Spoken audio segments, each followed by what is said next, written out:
Good evening. At this time, I will call to order. Is there any way we can get the mics turned down a little?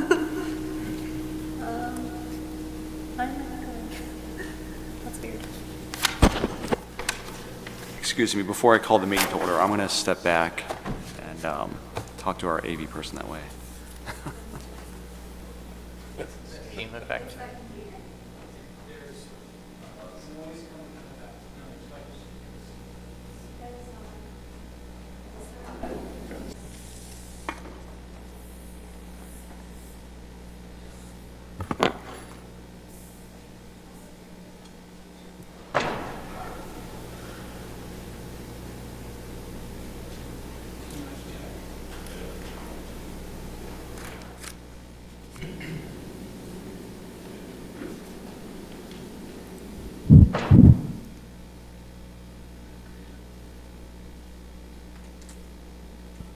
Test, test, test, test.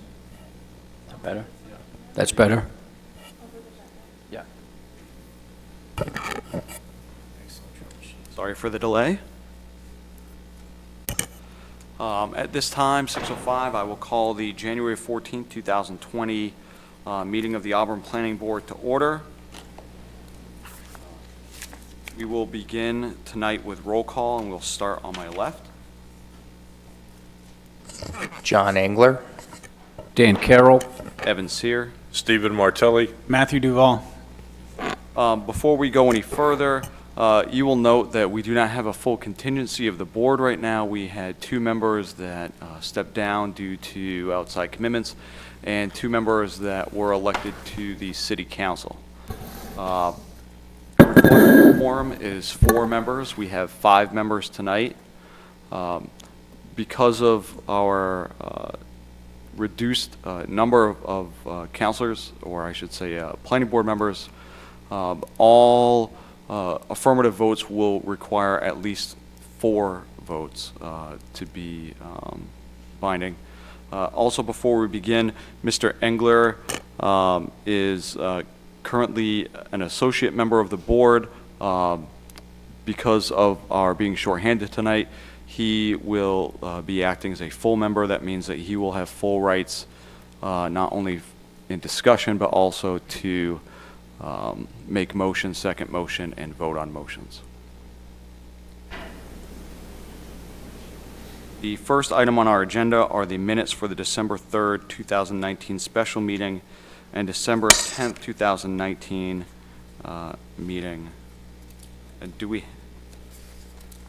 so is there a motion to accept? I make a motion to accept both sets of minutes. Second. Motion has been made and a second. All those in favor? Minutes have been accepted.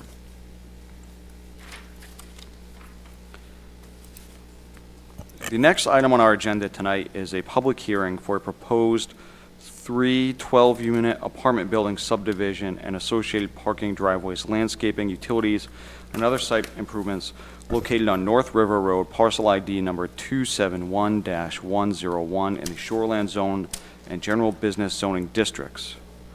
I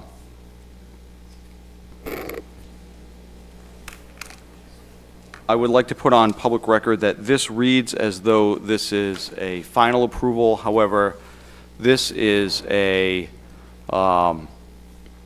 actually a pre-approval process, and I will explain that a little bit in just a moment.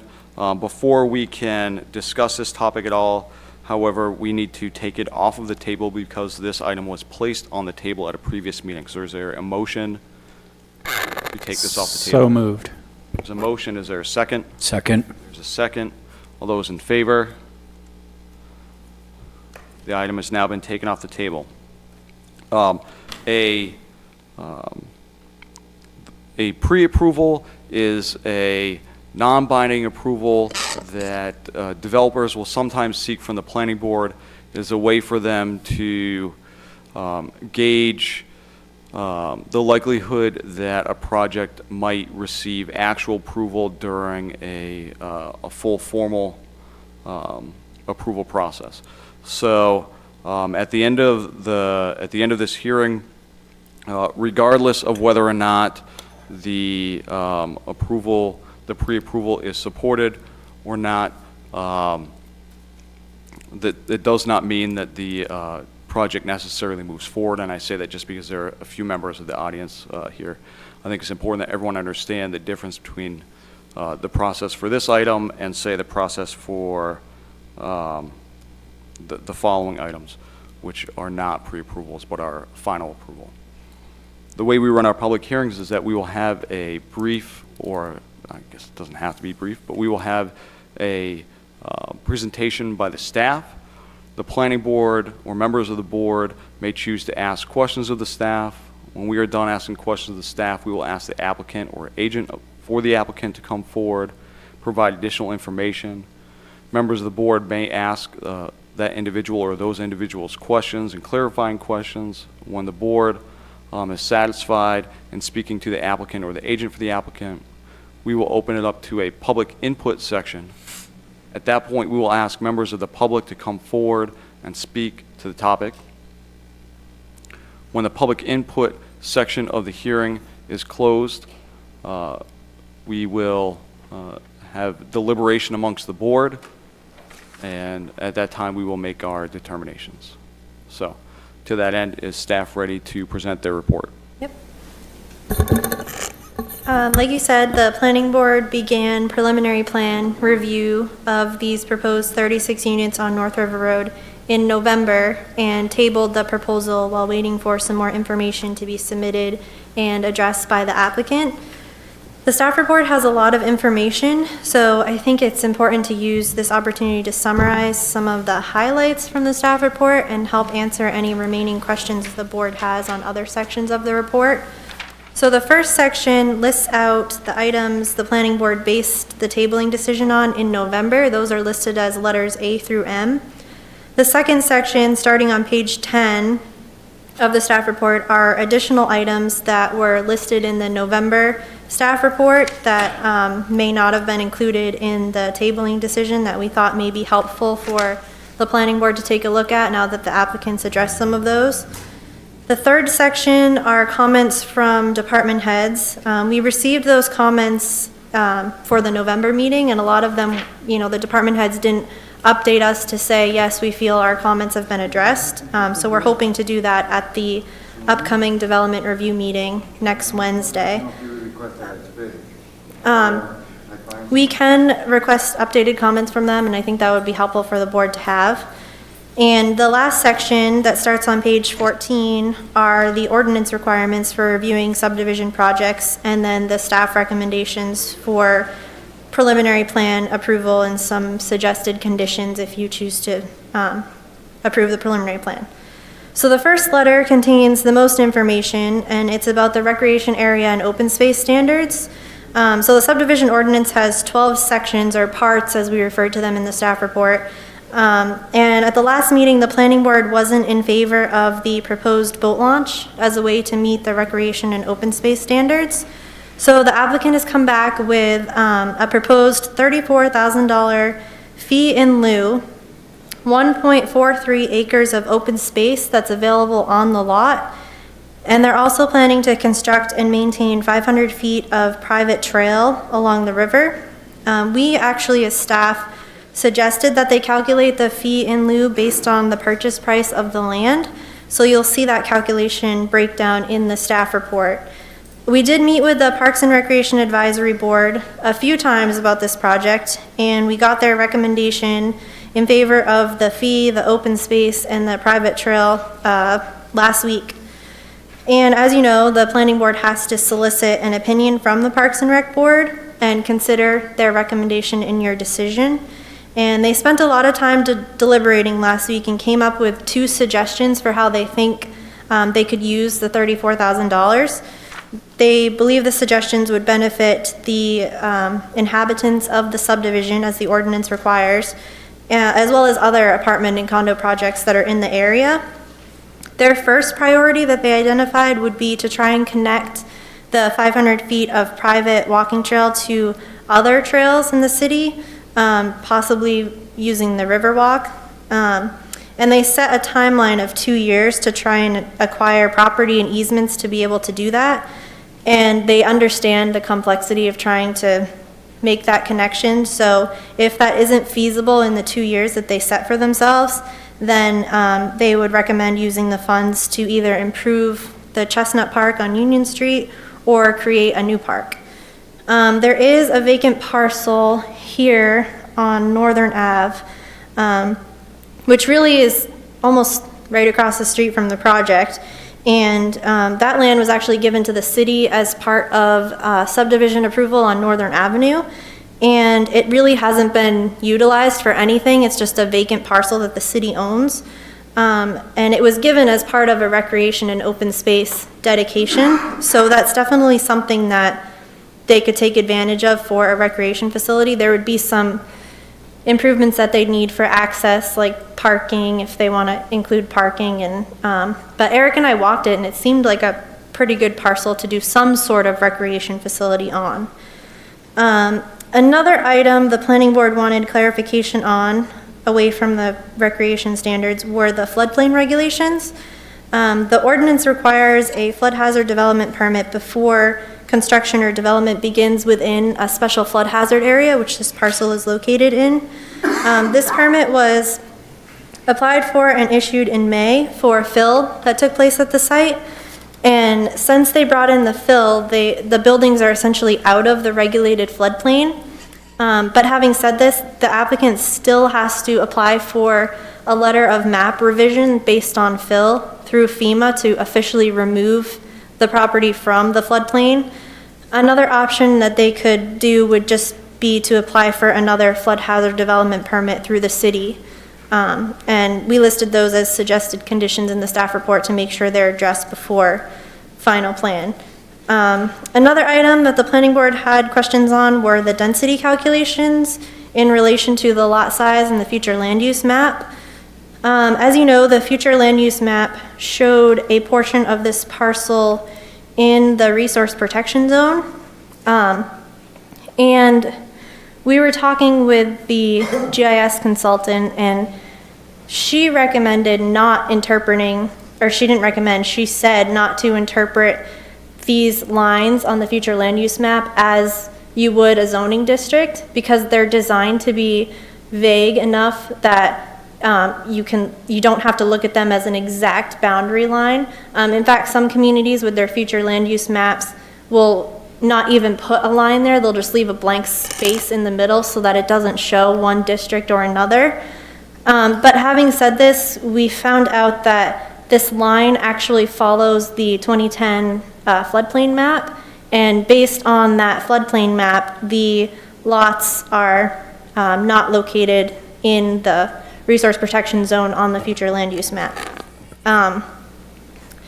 The area that's proposed for this development is 2.27 acres, but the total lot that the developer owns is actually 2.85 acres. And as you know, about half an acre of that is proposed to be split off and conveyed to the city for a public boat launch, but that's not something that's going to be considered as part of this proposal.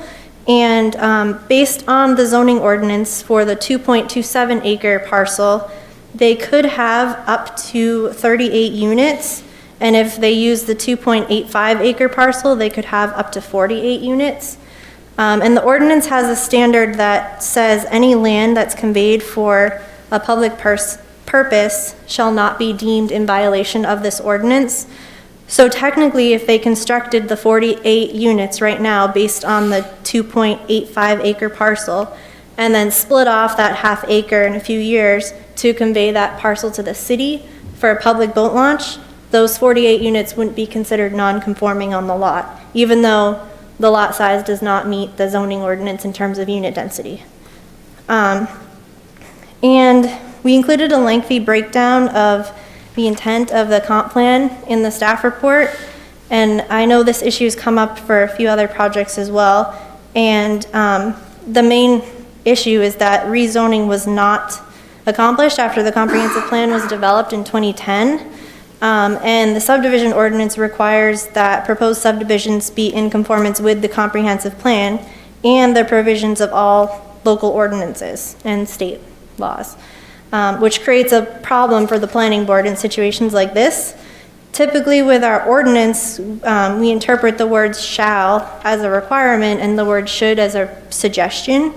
And I think the comprehensive plan purposely uses should instead of shall, because it's trying to act as a guide for a desired pattern of future land use and development as opposed to a regulation like the zoning ordinance. And as we discussed in the staff report, this portion of North River Road is located in as a designated growth area, and this is where the city wants to encourage growth and development to occur. The comprehensive plan anticipates that most residential and non-redevelopment will occur through 2021 in these growth areas. And the maximum densities that you see, the 10 to 12 units per acre that are suggested for the limited business development district, are actually based on the city adopting development standards to ensure good quality residential areas with an appropriate amount of parking and green space. So I don't think we would necessarily suggest reducing the number of units to meet the 10 to 12 acre per lot threshold, because it isn't a specific zoning ordinance requirement, and the developer could instead choose to create larger units with more bedrooms, which in a way would violate the suggestions in the comprehensive plan. So we do think the project can still be in conformance with the comprehensive plan if it meets the other standards and aspects for residential developments that we described more in depth in the staff report. Almost done. There's still 2 waiver requests the planning board has to grant. The first one would be to allow the curb cuts to exceed 20 feet in width, and the second would be to allow both access points to be two-way. The applicant consulted with the fire prevention officer on each of these, and he agrees it would improve access to and from the site for emergency purposes. And the engineering department said the ordinance seems to be written in a vague way to encourage waivers for certain situations like this.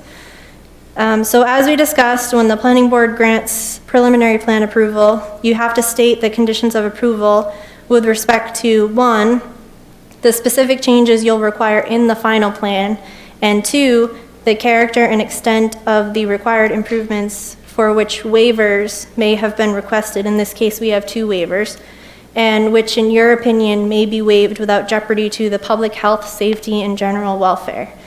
The very last page of the staff report summarizes the conditions we recommended throughout the report, and at this meeting we recommend the planning board discuss the recreation and open space standards and other items in the staff report, and make a ruling on the 2 waiver requests in the preliminary plan.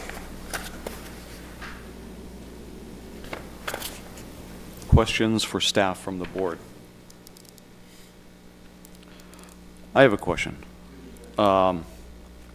So you mentioned that this is the resource protection zone that we're discussing here is a little bit different in that its boundary is defined specifically by a FEMA map, which is different than our other boundaries. Do you happen to have a map? Do you happen to have that map overlaid over this? Do you have a visual of that? So Rosemary is still working on preparing that, but she sent the information to the applicant and they were able to incorporate that into their files that they had for developing the plans, and they put that in relation to the buildings, and it's close, but the buildings were not in the 2010 floodplain on their map. And when I spoke to her, she said, Rosemary, she said she's still working on getting the map, but that she sent the information to the developer and they've been communicating back and forth, and she agrees with the information that they've come up with for the buildings. Okay, But I'm hoping so- to have that for February. So, Okay. so it's the opinion of our internal staff, our GIS expert, that when overlaid, these buildings do Correct. not Yeah. fall in the resource protection zone. Yeah, and like I said, I'm hoping to have the official map in hand for the February meeting, but she's been coordinating with them and said that they are not located in the resource protection. Okay. Other questions? So I have a question about the Parks and Rec. The 2-year time limit to create walking paths or sidewalks or whatever. How realistic is that something like this would actually get done in 2 years? So that was something they were kind of tossing around. They initially said that they could give themselves they really could give themselves almost a 5-year time frame. So the ordinance requires the funds be spent within 5 years. And so they just didn't want to come up to 5 years and not have anything accomplished. So they said, if by 2 years we haven't accomplished this, then we'll move on to investing in like Chestnut Park or something like that, so that we can use the funds. And they said they could easily use the funds to make improvements to Chestnut Park. So that was just a number they threw out there as a target, to have a target. So they're actually working on acquiring land and using the funds for that. So there was no hard decision behind it. Right, okay, I guess my question is how feasible is that? Like, it depends on the property the route they want to take, the property they're trying to acquire, the staff they have, and what other projects come up in the meantime. So I think that they could extend it to 3 or 4 years if they were making progress in the first 2 years. So if they had started hypothetically and they were 30, 50% done after 2 years, they're not going to call it quits and jump to Plan B. Right. Yeah, they want to just set a timeline to actually get going and see how it's going, and if it's going terribly, then switch gears. I have a procedural question with regard to splitting off parts of the lot. And this was part of our discussion at the last meeting when we discussed this topic. So, ordinance is telling us that if a part of this lot is conveyed to the city for public use, that the lot itself is allowed to attain a higher density because of that split, and would not become a non-conforming lot in doing so. Basically, yeah. Okay. How does that work with the required open space? So if that area was part of the open space, so I understand that ordinance describes it with respect to density, but with regard to use of that land area for qualifying open space and then being split off, what are the implications there? I think that would be a little bit of a different situation. In this case, they're not proposing to use that half an acre for open space. So that half an acre is not included in their open space? No, because they base their open space calculations on the 2.27 acres, so. And is there an example, a recent example, so that we can sort of wrap our heads around another property that may have done that recently within the last 5 to 10 years? That is to say, increase the density on the lot by conveyance of part of that parcel to the city? We know those exist, but the subdivision law was updated in 2018 to allow, require that projects like this, multifamily housing developments, come before the planning board. So every single project that we tried to point to were actually reviewed under special exception site plan. So we couldn't find an example. Again, we were digging around for a while, but I'm sure I know there's examples out there. We just haven't been able to put our hands on one for this meeting. Right, so, I mean, even if it wasn't approved as under a subdivision, as a subdivision approval, if it were a site plan and special exception, is there a project that we can look to as an example of that mechanism being put in place? That is to say, reducing the overall size of the initial developed lot by way of conveyance of part of that parcel to the municipality for public use.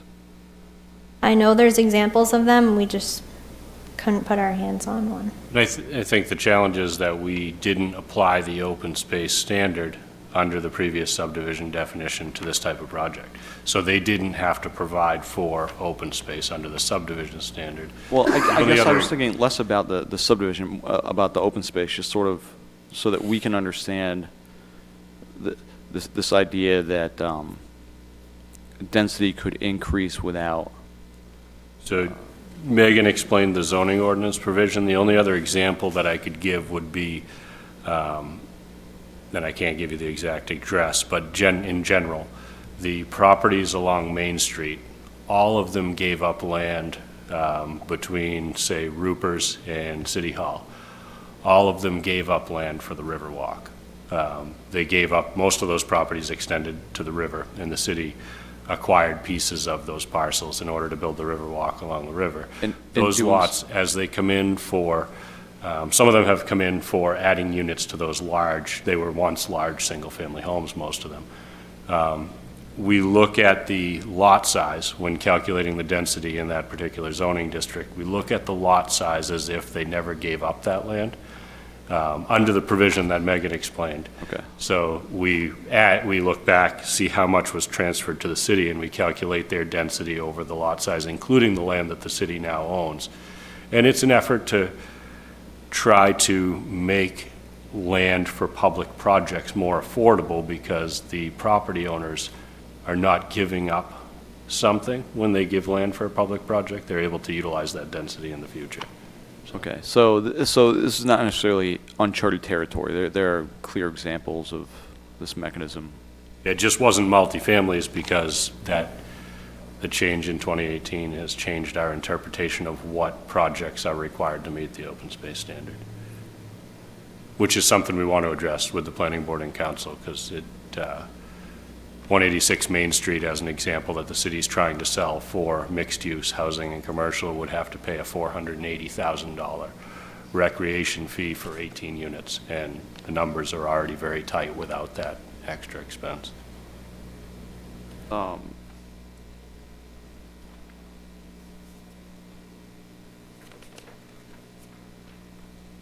Actually, since you bring up the in lieu of fee,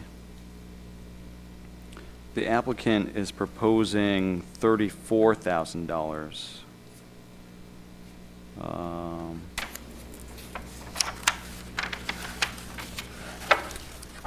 And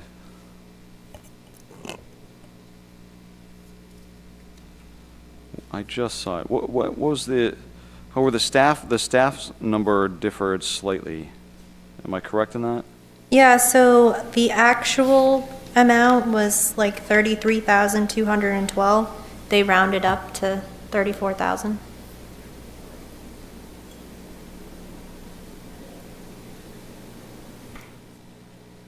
Any other questions for the staff?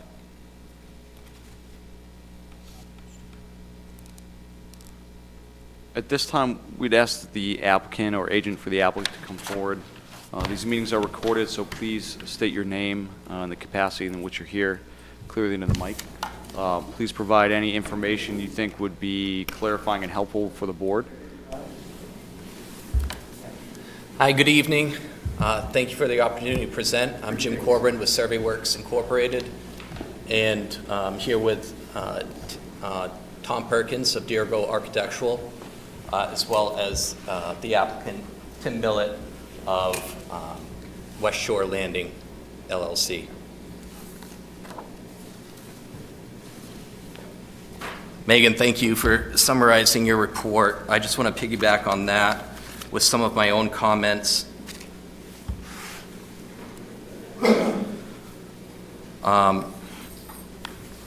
As you can see, we've been working closely with the Parks and Rec Committee to find an agreeable solution to the question of open space. A lot of time has been put into that, and money as well. I believe that what we have presented and what the committee has suggested for how to utilize those resources really is a great example of what the purpose of this ordinance is. Specifically for the residents of the development.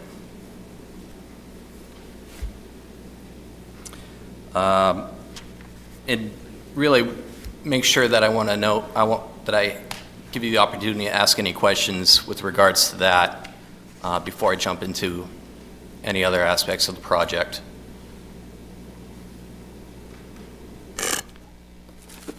I'm not sure the board would necessarily have questions for the applicant regarding the specific use of the in lieu of fee, as that would really be determined by the Parks and Rec Board. Sure.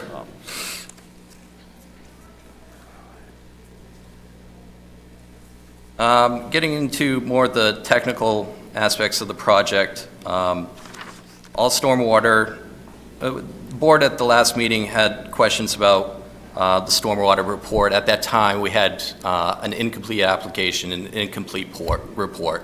We were working on that and wanted a little bit of input from the board and what direction the whole project was going to go before we would put that time into a full report.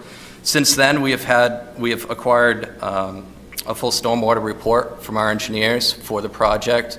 It's been reviewed by the city engineer. Some comments have been addressed. Again, want to make sure we don't have any questions there that we can help out.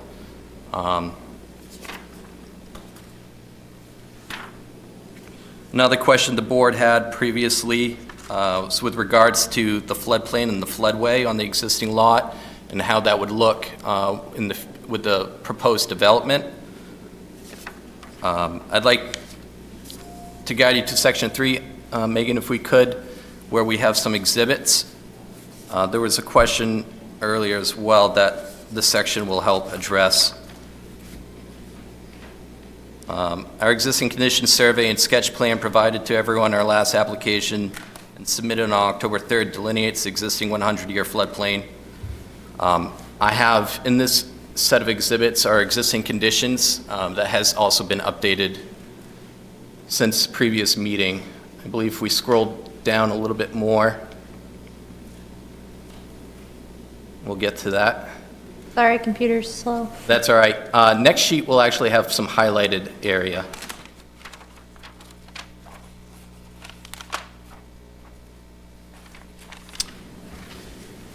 So we have a couple colors here.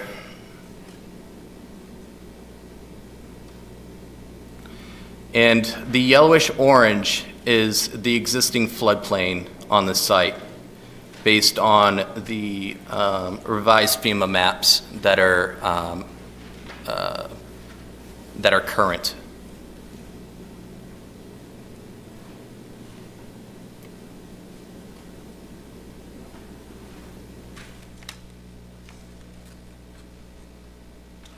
We also, in blue, have the existing floodway, and that floodway will remain untouched.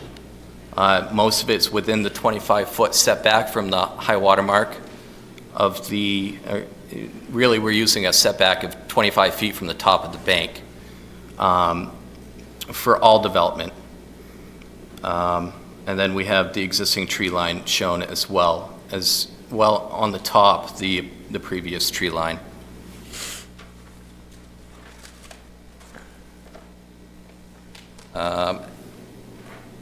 Going back to stormwater,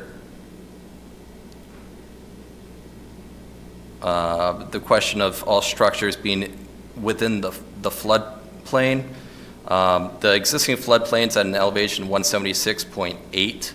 All buildings will be elevated at least 7.5 feet above the base flood elevation and will be protected from flooding or flood events with a concrete retaining wall and an embankment stabilized by erosion control blanket and grass seed mix.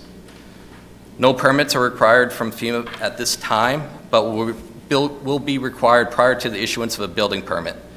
This will be in the form of a LOMR-F, a letter based on fill from FEMA. We will be seeking those prior to any building permit and after fill is placed on site. I called FEMA with regards to that, and that's the procedure that they would like to go with in this district. Again, questions about fill placed on site, number of cubic yards. Approximately 6,500 yards of fill has been brought to the site.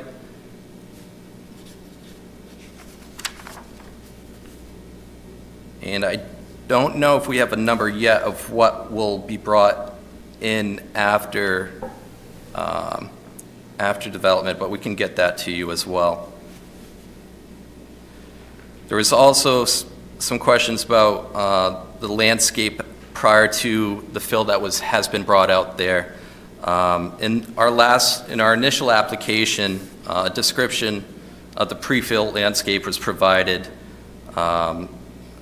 If you would, the westerly third of the subject lot that borders the road has been cleared for power lines and is a mix of grasses and invasive species such as multiflora rose and Japanese knotweed. The remaining upland portion of the site is predominantly mixed deciduous coniferous growth that has a thick understory in the areas that haven't been plagued by ATV activity and illegal campsites.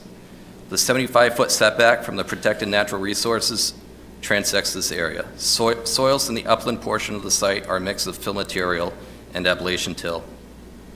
Also included in the previous submission was a preliminary geotechnical report. This is getting to one of the concerns expressed by the abutters about the soils on site and what has been brought and if those are suitable for the proposed structures.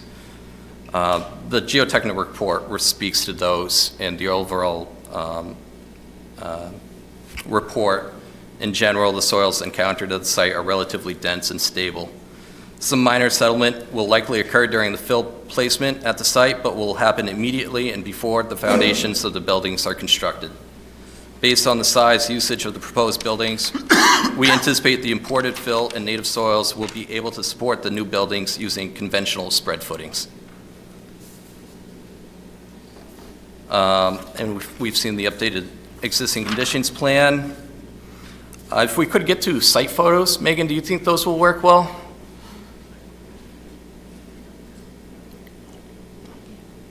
Site photos. The board had a lot of requests for pictures. Those we were able to take. A lot of it had to do with what is the neighborhood, what's it look like, what comprises the neighborhood, and of course, what does the site look like. On that first set of pictures here, you can see the actual existing River's Edge apartments that are across the street up the hill, quite visible from the road.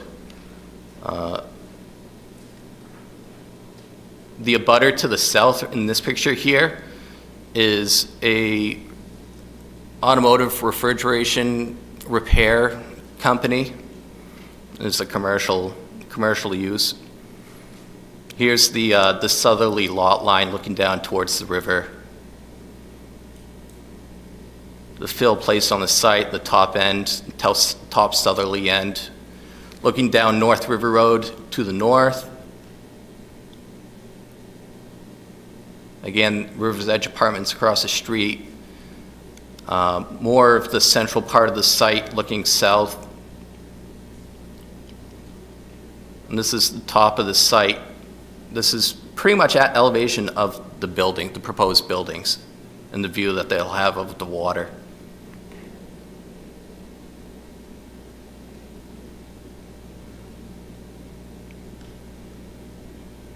This is on the north end of the site where things get a bit lower. Some fill will be brought up into that area to elevate to the street height.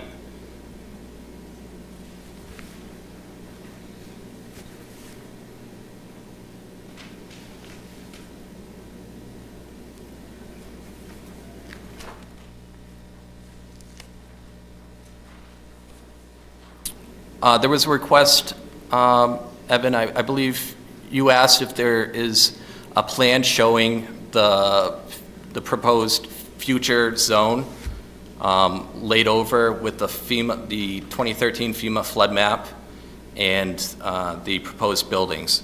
I have that in section 3. Sorry, we should have jumped back to that originally. Yeah, I believe I'm looking at it. The current line is delineated in May and marked May 2019 floodplain. That is for the current FEMA and flood maps, correct. The proposed is delineated in pink, red, I suppose, depending. Would be the map after this. After this one? That is the floodplain after development. Correct. Blue is the May 2019 floodplain. And, I mean, pink assumes that FEMA will amend their map, correct? Yes. Have you, it sounds like you've started talking to them and you have an understanding of what is required through that process? Correct, yes. For the city of Auburn, that has been delegated by FEMA with use of these fill permits for Right, filling. The fill permits and development has been delegated to the city, but the actual drawing of the maps. That is strictly FEMA, strictly correct. FEMA. So you're going to have to work with FEMA itself on that. We'll have to acquire a letter of map revision based on fill. And the process for that is you show what the site has been brought up to within that floodplain, and it has to be 1 foot above the published elevation for the base flood. And then you either show an area. We haven't decided if we're going to show the area or just each building being out of that And I forget, floodplain. the base flood elevation that FEMA's using there was like 170. 176.88 is the average Yeah. for the site. It actually differs from one end of the site to the other. And you are bringing the proposed development area roughly to, To about 7.75 average above that. above that. Correct. So the 180s, mid 180s, somewhere in there. Correct.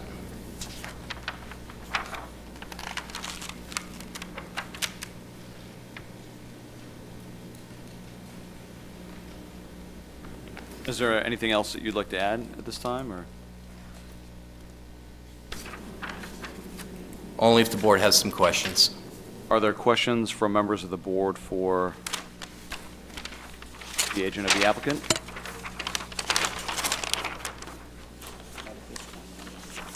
These apartments are basically 1 and 2 bedrooms, Correct, yes. right? I don't see families moving into these. I see couples and stuff like that. Has anybody ever thought of putting a boat dock on the backside in the river? You know, because people are right on the river, you want to go fishing or whatever. Yes, absolutely. We've discussed that. We're not proposing that currently, but that has been discussed. That might not be a terrible idea. I'd have to talk with my client a bit more on that one, but if that's a suggestion, we'll certainly discuss it more.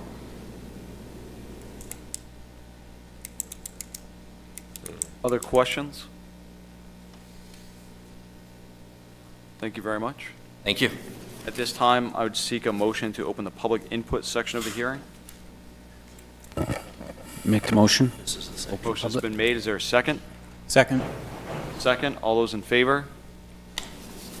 If you choose to come forward and speak on this topic, please start by stating your name and address into the mic, as these meetings are recorded.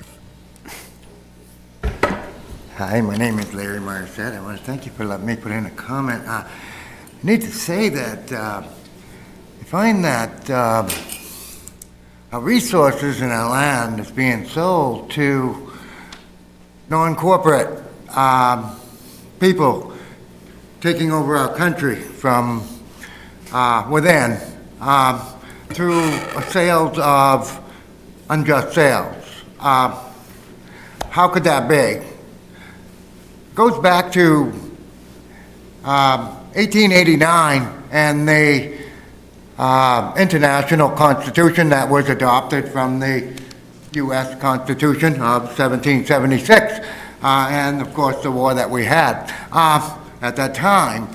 And it was rewritten in the wrong way. It was made to be snuck in as needed. Mr. And this Morissette, is- I apologize for interrupting. And, I just needed to point out where I was coming from, sir, as I will only take just another minute, and I feel as if it's really important to you people, and I'll be on my way.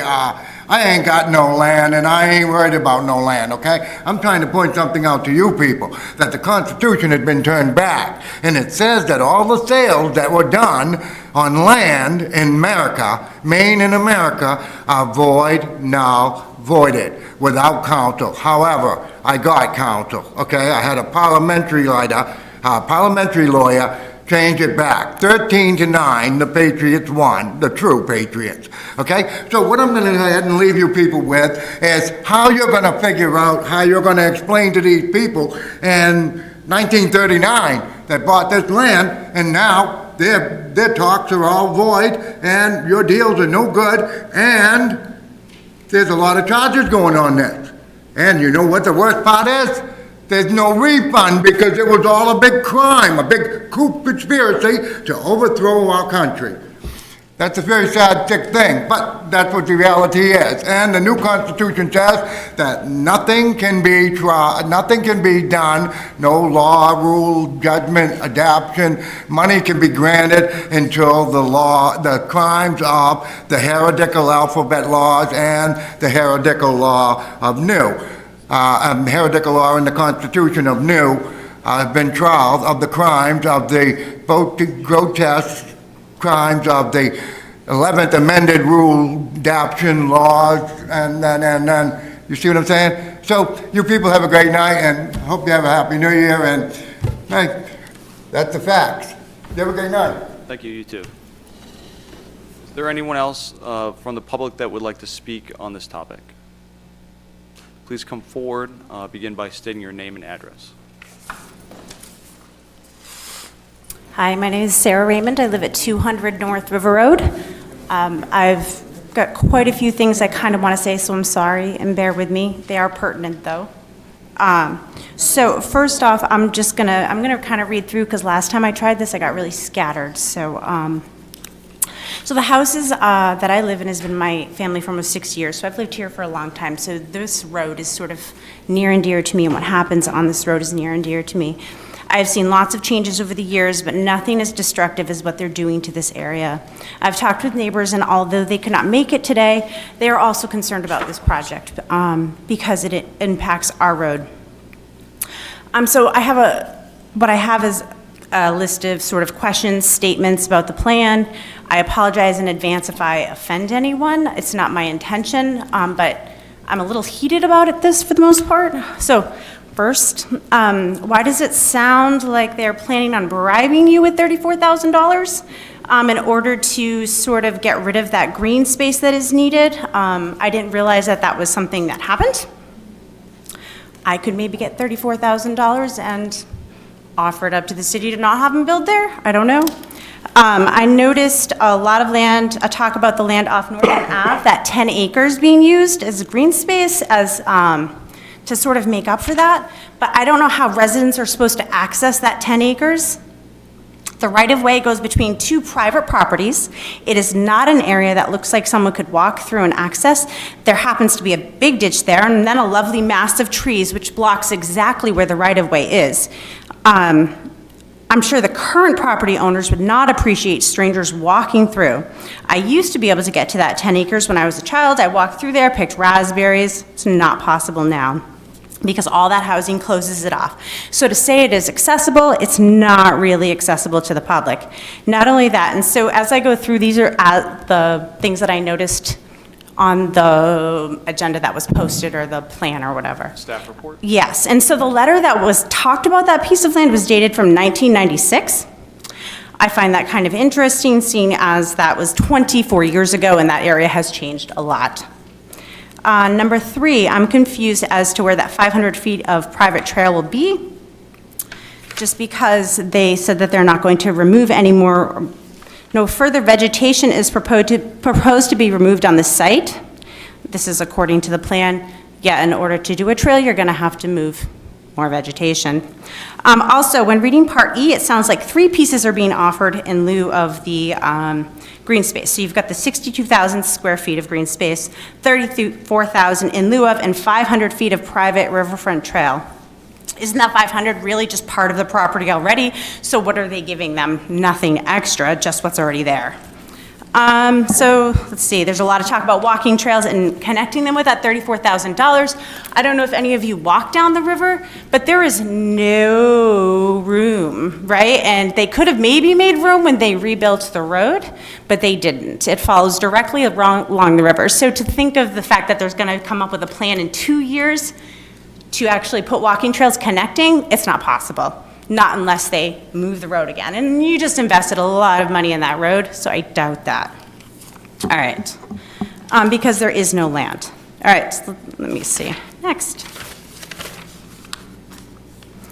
And then how is what you propose to use the Union Street for green space and recreation going to help any of those people? I mean, that makes no sense at all. All right, so the floodplain. Could you explain the floodplain? Yeah, I've been listening. I know where they place the fill, and 2 of the buildings are located on fill, and I guess you guys are going to fill again, even though it says you're not going to fill anymore. You have to fill more to get out of that floodplain. So you answered that earlier, sorry.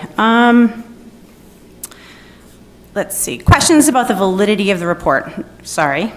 There are 3 different businesses on a road. 1 of is Advanced Orthotics, and 2 being a forklift place and a ProTech refrigeration. The printing shop and fruit processing center hasn't been there for years, so I know it seems really trivial to bring that up, but it makes me question the accuracy of the rest of the things on there. All right, so why did the report not mention anything about the single-family homes? And none of his pictures do either. There are single-family homes on that road, on both sides. You can't see them from those pictures, but they are there. Your neighborhood does not consist of what's directly across the street from you. Your neighborhood is much more than that. Thank you. Let's see. The pictures being misleading. In the summer, you cannot see those apartment buildings that are up on the hill and have no access. They're in their own little world. Let's see. Oh, I wanted to bring up the future land map. So the report says the future land use map was not intended to be used as a parcel scale. It's intended to provide a general overview of what the area should look like and is purposely vague in where the lines are drawn. It later says it appears through the resource protection lines follow the floodplain looking at the flood maps. Well, my question is, if these are just guides, couldn't the guides go the other way? So wouldn't we want to protect more land rather than take that land away? It just doesn't make sense to me that we would want to protect less, right? So really, then that brings up the whole capacity and how many people you can put and how much land you have, because really, we should want to protect our land, not put those guides the other way, since they are just guides. All right. Sorry, bear with me. Growth area, my road hasn't been a growth area ever. Sorry, we still have private wells, private septic on a lot of it. All right. Let's see, I have questions about the road. There's a lot of work on the road and whether or not we'll be able to handle the traffic. One of my concerns is flooding. It constantly is. So what happens when you have one end of the road flooded? And depending on the flooding, possibly even right near where they would be exiting, right? And so you're going to have to funnel a lot of people around. But I also have concerns about the study done on road traffic in 2017. I don't know if any of you drove down my road in 2017, but it was a pothole. No one went down the road in 2017. So whatever study they did is not accurate because nobody drove down there unless you had to. Because my car, I had to fix it a lot. Let's see. Oh, And then, I'm almost done, I'm sorry. I keep coming to the portion in the general requirements section, I think it's 2. It says preservation of natural historical features, and it goes down to say, the street and lot layout shall be adapted to the topography. Extensive grading and filling should be avoided as far as possible. The whole thing is filled. I don't know how we've avoided any filling at all. So that makes no sense, and they want to bring more fill in. So it doesn't work. Looking at the application, why does it say Stevens Mills Road and the homes on Delhi Drive?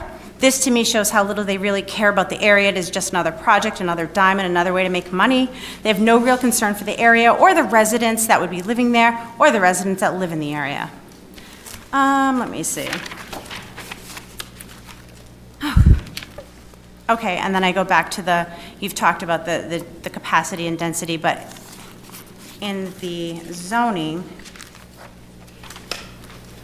it says 312 units per acre. Well, there's not 3 acres there. So thank you for hearing me out, and I hope you really think long and hard about what this project means to the people living on the road, the possible new residents, and the river itself. There are plenty of spaces in Auburn where one can build. There are already a large number of new apartment complexes going up in Lewiston and Auburn, which will address housing needs. Why agree to a project that needs to waive so many rules and really is not entirely safe for the residents of the project? Sorry, thank you.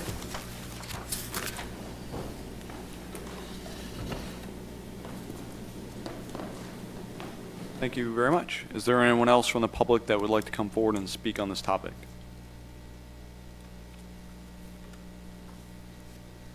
Seeing none, I'd entertain a motion to close the public input section of the hearing.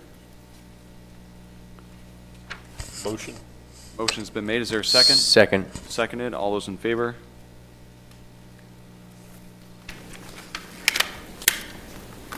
I think some good questions were raised during the public input section. I think it might be a good idea to address some of those. In looking at some of the general requirements and avoiding grading and filling, those would be things that the planning board would try to avoid in approving a project. However, this project is proposed on land that has been filled, and the filling isn't part of the proposal, which is odd, because obviously the fill was required in order to do such a project. However, that fill isn't part of the proposal in front of us, which is why I think it gets muddy, right? So why would we be looking at something that clearly goes against one of these guidelines? But as it turns out, this is almost an exercise in semantics, right? So, and this will happen occasionally. We'll have projects where an individual is not supposed to clear land in order to develop a project, but they have a woodcutter come in and clear a parcel, and now it's cut, and so sometimes it comes down to order. And so correct me if I'm wrong, but the reason we're not looking at that is because the fill occurred previous to the actual proposal that we're looking at, yes? Correct, yep. The flood hazard development permit was already issued in May. So, just a follow-up on that. Does the current issued permit include the fill that they've alluded to that has to now come? I believe it only included the fill that they did in May. So there probably will be some additional filling, and I don't know if they have figures as to the amount that they'll need. I know they have to finalize their plans in terms of the geotechnical aspect of it, so. Has that fill been tested by a geotech company? So they have to, it has been preliminary, but they have to have them come out again once they finally get the foundation loading and those sorts of things sorted out. So the additional fill that they're discussing to get everything above the floodplain, that's going to require another permit from the city to them? Correct. Probably, yeah.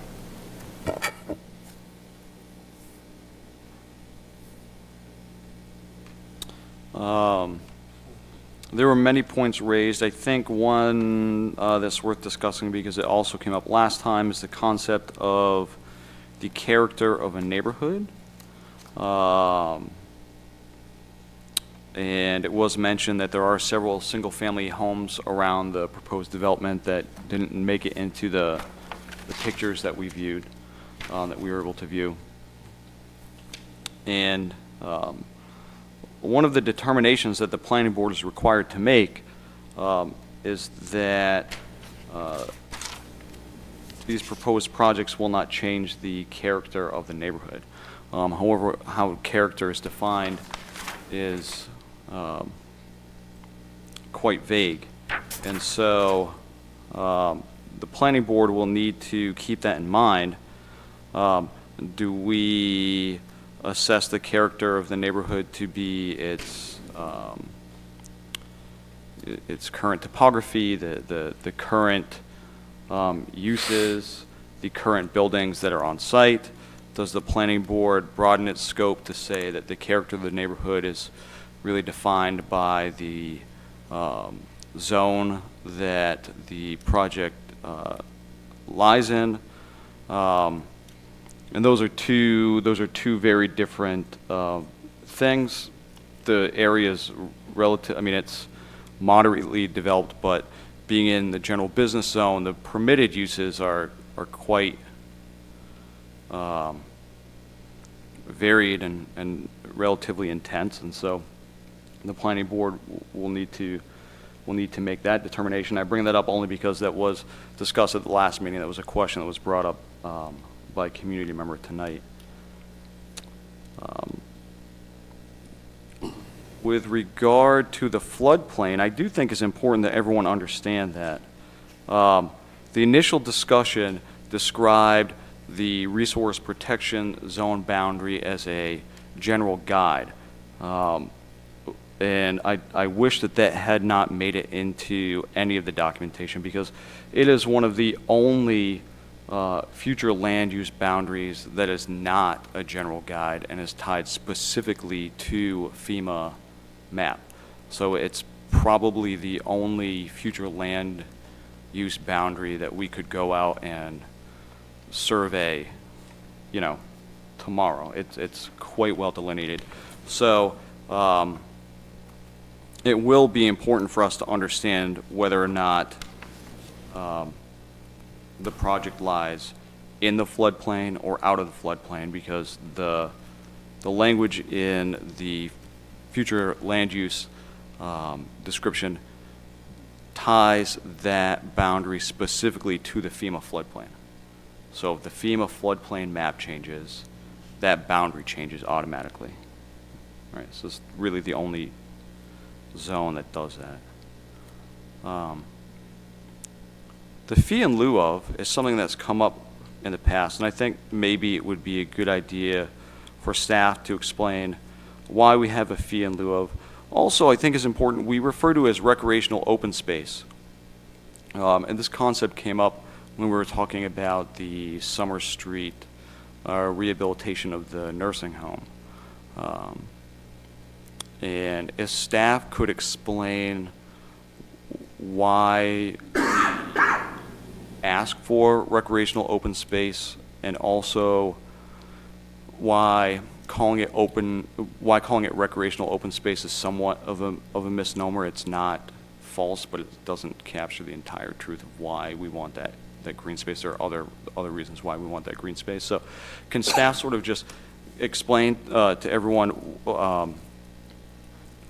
what some of the basic purposes are of the green space, both recreationally but also outside of recreation, and then why we have a fee in lieu of, and perhaps how often that fee in lieu of is used. I know it's used fairly regularly, but that may not be well known to everybody.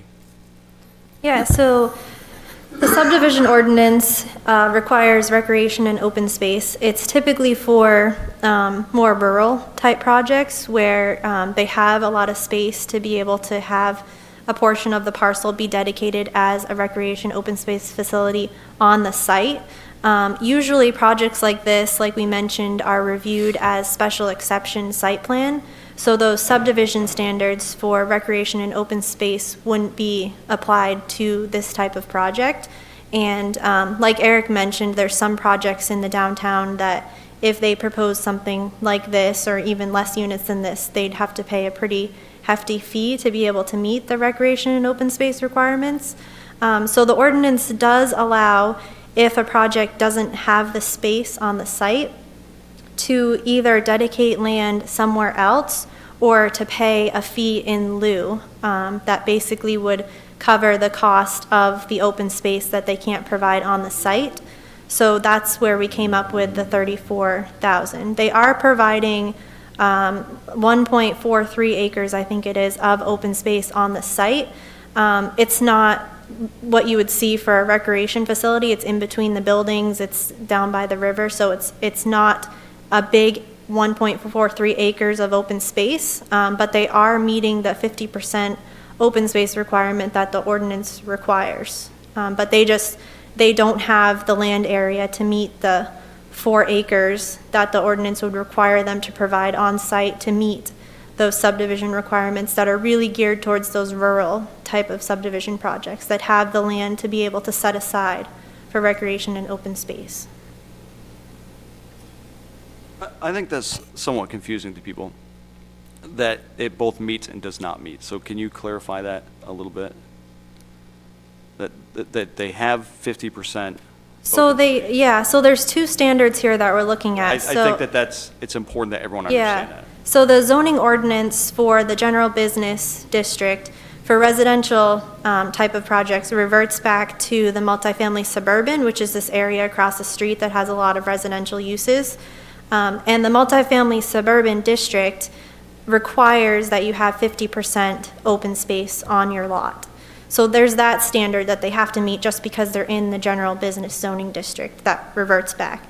The subdivision ordinance itself has a specific section in it that requires recreation and open space, and that's where they lay out the provisions for dedicating a fee in lieu or providing open space on the site. So they are, I guess you could say, double dipping in the open space. They're meeting, which they can do. The ordinance doesn't say they can't do that.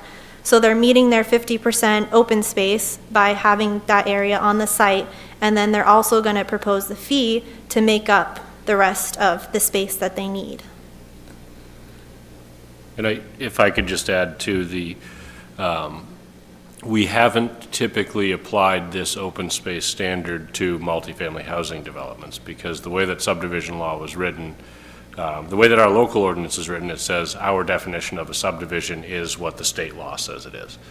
The state changed their definition of a subdivision in 2018, and they changed the standard, one of the standard exemptions. One of the standard exemptions was that the planning board, if they felt that the local site plan special exception standard was at least as stringent as the state subdivision law, then they could exempt the project from subdivision standards and apply the site plan special exception requirements.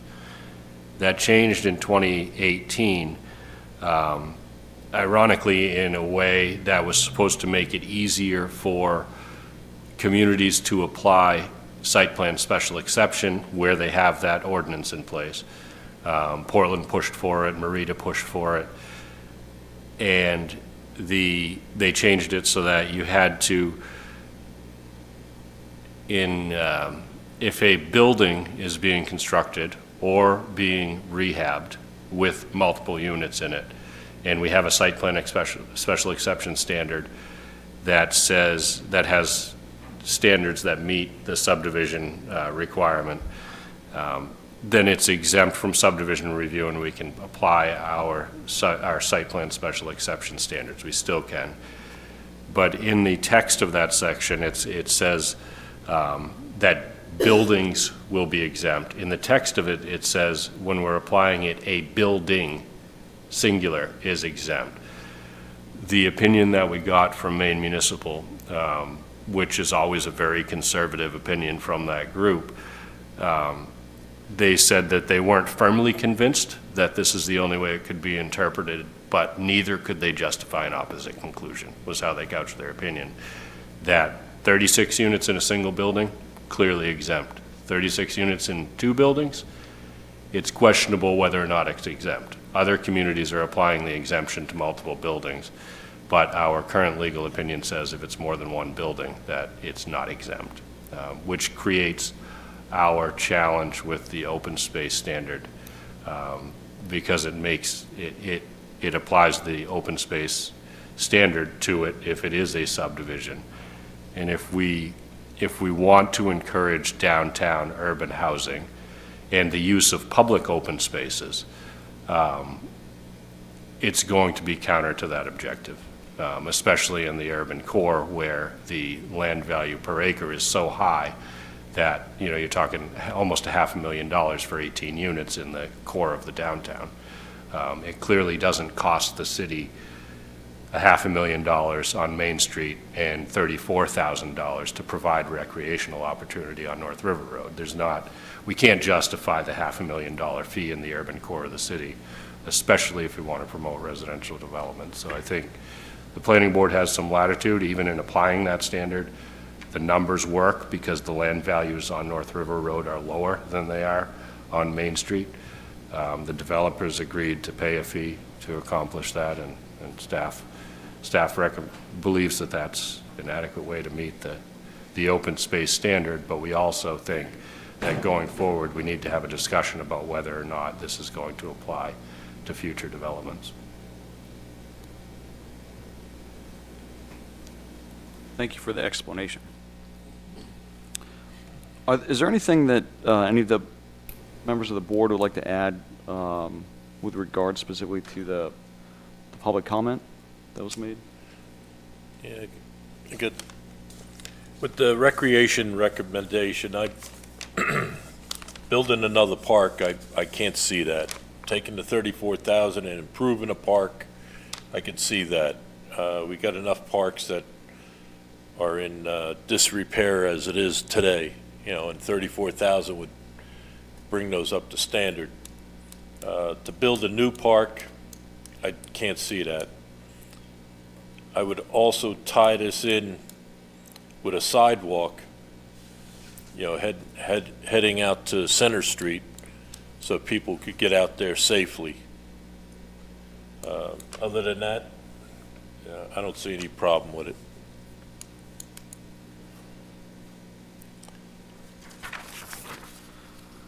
All right. Are there, yeah. Could staff just clarify, if the landowner / developer had not done the filling before initiating this application, and therefore the filling that is required with the given site plan all had to be done as a part of this pre-approval process, how would that look different from where it's already occurred now?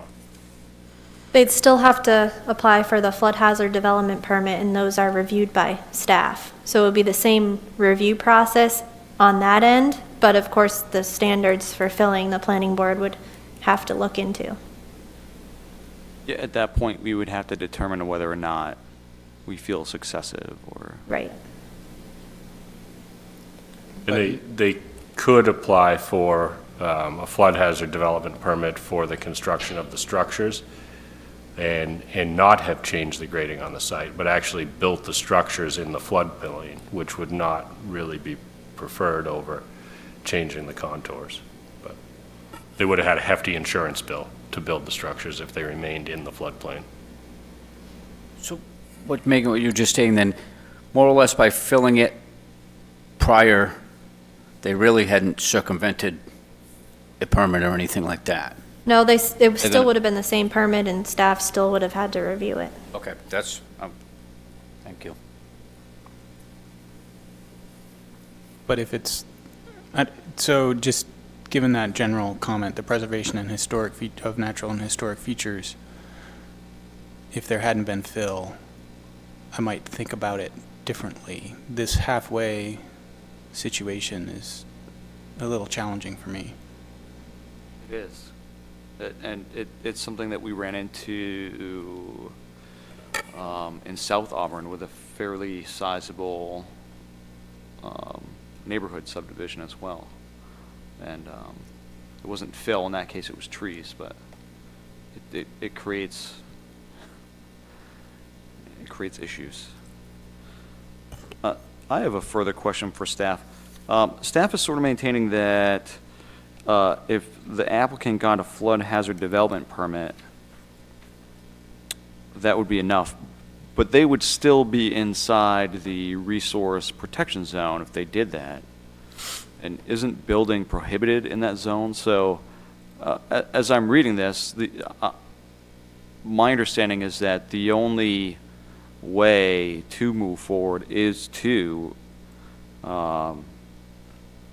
receive a letter of map revision.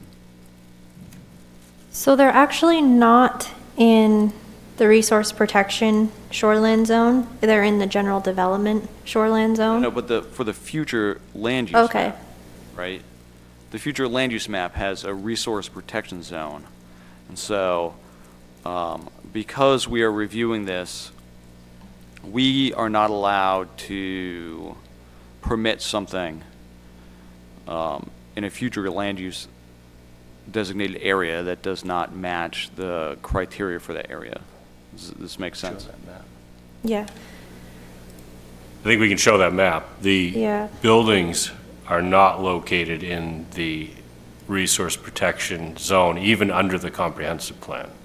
If the floodplain is moved, if the floodplain map is moved.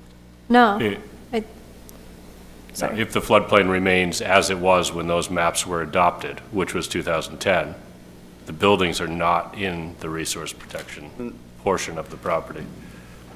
What am I looking at when I look at this map then? Because they're clearly in the floodplain here. FEMA updated their maps in 2014. This is dated May 2019 floodplain map. So that's the FEMA map as of May of 2019 floodplain boundary, but the comp plan is based on the 2010 FEMA maps. Does it say current FEMA map, or it specifically dates the 2010? It draws a line. I guess I'm It's- having a problem with that because it references a federal map. And if it references a federal map, I would assume that if the federal map changes, then our map changes in the same way that our subdivision review had to change because it's tied to state law, and state law changed. I think the distinction is we're referencing a state definition that changed in the subdivision case. In the case of the future land use, we drew a map. Yes, it was based on the 2010 floodplain map, but we didn't go through any new public process to redraw those lines when the FEMA map changed. You didn't, But by adding fill and compaction and everything else, you're bringing it up above what FEMA recommends for bringing it out of the floodplain. Am I correct? They are, yep.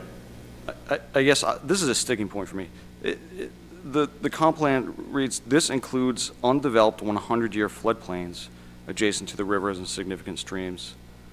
So that's the FEMA map. It doesn't say 2010. I guess my point being that I would caution the board if we move forward, that it's in our best interest to say the applicant shall apply for and receive a letter of map revision based on fill, and not allow for the option of a flood hazard development permit. Because in my mind, as I read it, the FEMA map is what carries the boundary of that zone. And it's in our best interest to make sure that whatever we do moving forward adheres to sort of the more strict possible reading, in order to avoid future conflict or questions. I believe the applicant specified he was going to get a letter specifying that, so. Staff stated either or, what you like the or, you. Yeah, you wanted no, to- no. I Letter which I agree. they Yeah. had mentioned that they're going in that direction. Yeah. Okay. At this point, the board is going to have to discuss, Yeah, but I um, two options, so. we should probably look at the 3 waiver requests. One of them being from section 60-60715 and I'm on the back page of the staff report if you're not looking in the ordinance. On lots where one entrance and exit driveway or curb cut is constructed, the curb cut shall not exceed 32 feet in width. Where 2 or more driveways or curb cuts are constructed, the curb cuts shall not exceed 20 feet in width. For automotive service stations, okay, that doesn't apply. These widths may be increased up to a maximum of 44 feet on arterial roads if required by the city engineering department. So this section allows for 2 20-foot curb cuts. The applicant would be asking for 2 24-foot curb cuts. So we need to think about that. In fact, maybe I'm getting ahead of myself. I'll continue through the waivers, but we should step back a second and address something else. But an additional waiver here being no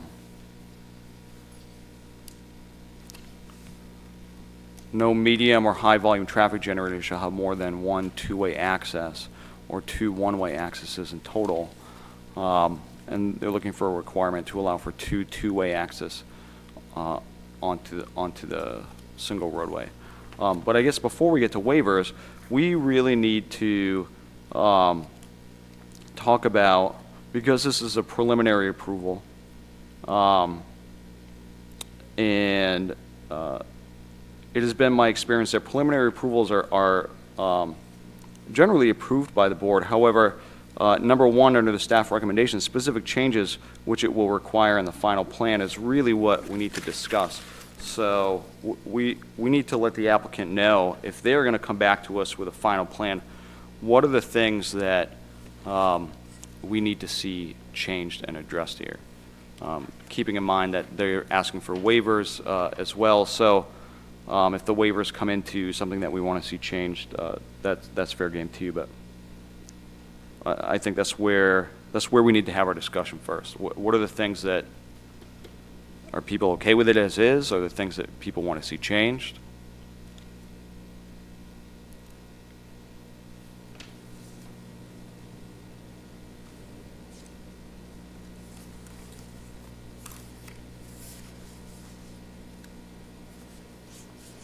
Well, one thing Steve mentioned was, and I don't know if this is part of it also, is, not creating a new park with the in-lieu. And part of. is that within our purview to sort of make a determination on that, or is that really Parks and Recreation? Because the check is cut to them, right? It's Right, but you're the final say on that. You're supposed to get a recommendation from them and carefully consider their recommendation in your decision.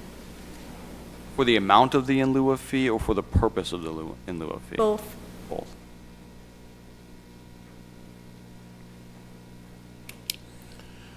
Yeah, I would agree. I would rather that money be spent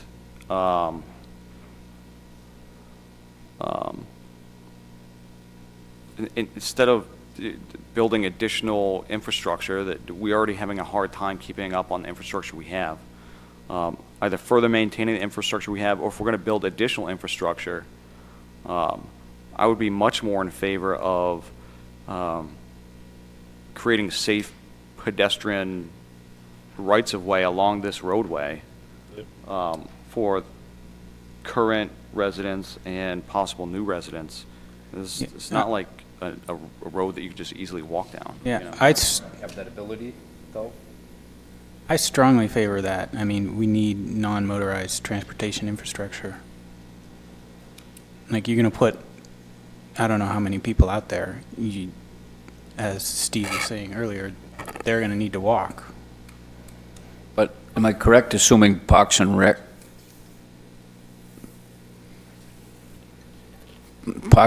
does not have the ability to create pedestrian walkways or sidewalks, correct? That money probably wouldn't cover the creation of a sidewalk all the way back to Center Street, but staff has been talking with, excuse me, the developer, and we'll also be talking to the city council about this project could generate about $40,000 a year in new taxes. We would lose a portion of that to the higher assessed value for Auburn, increasing our share of county taxes, as well as a loss in school revenues and general revenue sharing. As our value grows, we get less from the state. We could shelter some of those tax dollars to build a sidewalk with monies that would otherwise have been lost. One thing that would be useful, because those revenues won't be available until the April 1st after these buildings are built, would be to have some money on the front end, potentially out of that recreational money, to do the design and engineering of that sidewalk, so that when the revenues become available, we already know what it costs and we could plan for that construction. But that's up to the board. So the board would sort of have to take it on faith that the city council would be interested in doing that, essentially. We can't do that. The city council can create a TIF district there. We can't. I think the board... Is it within our purview to, I mean, it's not a final proposal yet, so I guess we're not really talking about conditions that must be met prior to doing this. We're talking about conditions that we want to see met before it comes to us for an actual final proposal. When it does come to us, assuming it does come to us, I get the feeling that the applicant is pretty interested in making this happen. Regardless of what happens tonight, they're going to find a way to come back to us. Does the board have purview in a final plan to make a condition that the development be contingent upon receiving or being placed in a TIF district? And if this is not for tonight, I guess I'm thinking ahead. I think maybe a more workable way to do that would be the way the Parks and Rec Committee had we'd like to do this, but we know if it's not possible that we need to fall back on something. There could be, the board could say, we would like staff to take 6 months to fully vet this idea with the council, decide if they want to pursue the construction of the sidewalk, and if not, then maybe fall back on the board's recommendation. Something along those lines, but there is a need for recreation. The city has needs. These residents will have needs. I'd hate to see that money sit for 5 years and then not be used to meet those needs. Okay. Specific changes, which would require in the final plan, though. So I guess we're hearing that we would want to see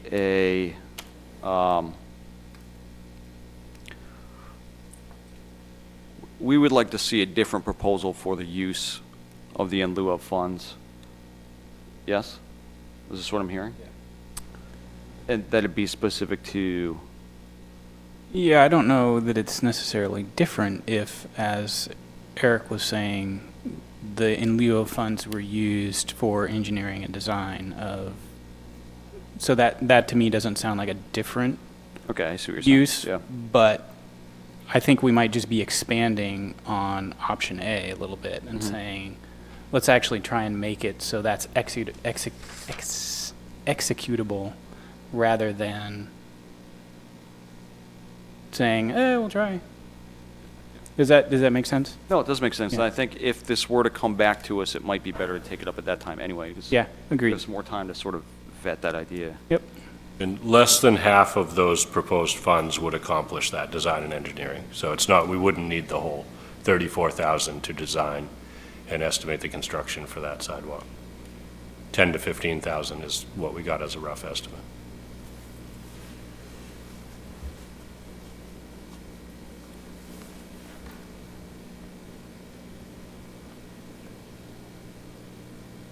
I guess this is one of those hard ones. And I'll start this discussion here. So, it creates market rate housing. It infills closer to downtown than farther from downtown. Those are two major goals that the city has set for itself. It is placed in an area that currently is not highly developed. However, it's a zoning district that has the capacity to become heavily developed, right? So,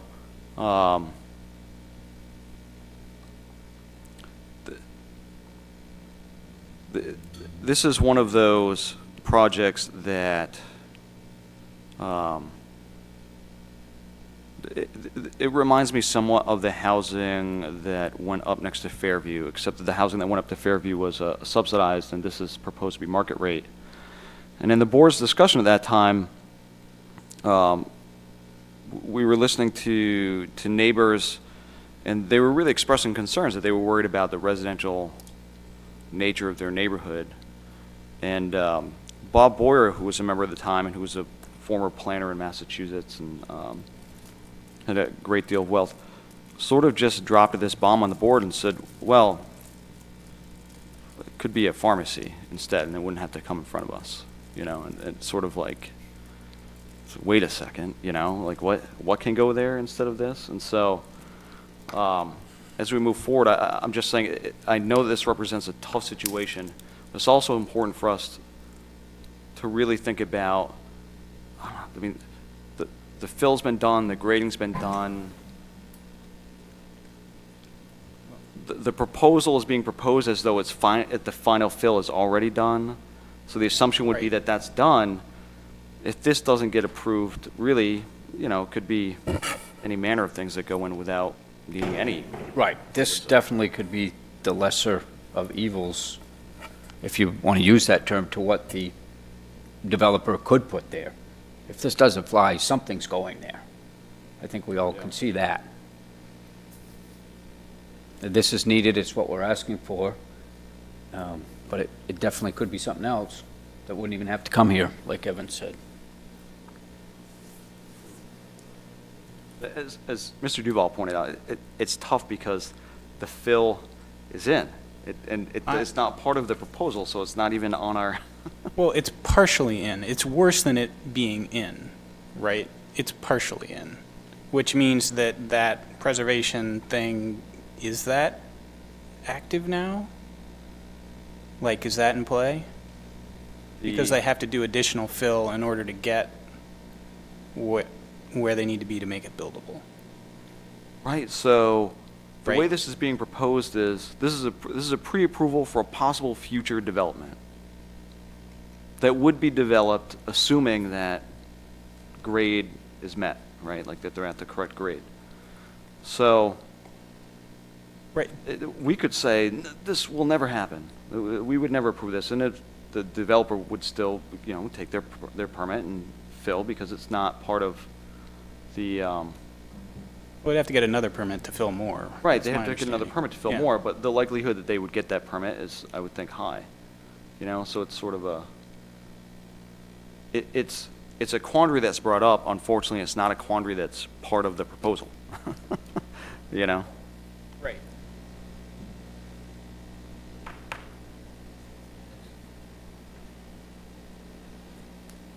It's going to be developed, it's what, Yeah, no, I get that. It's just,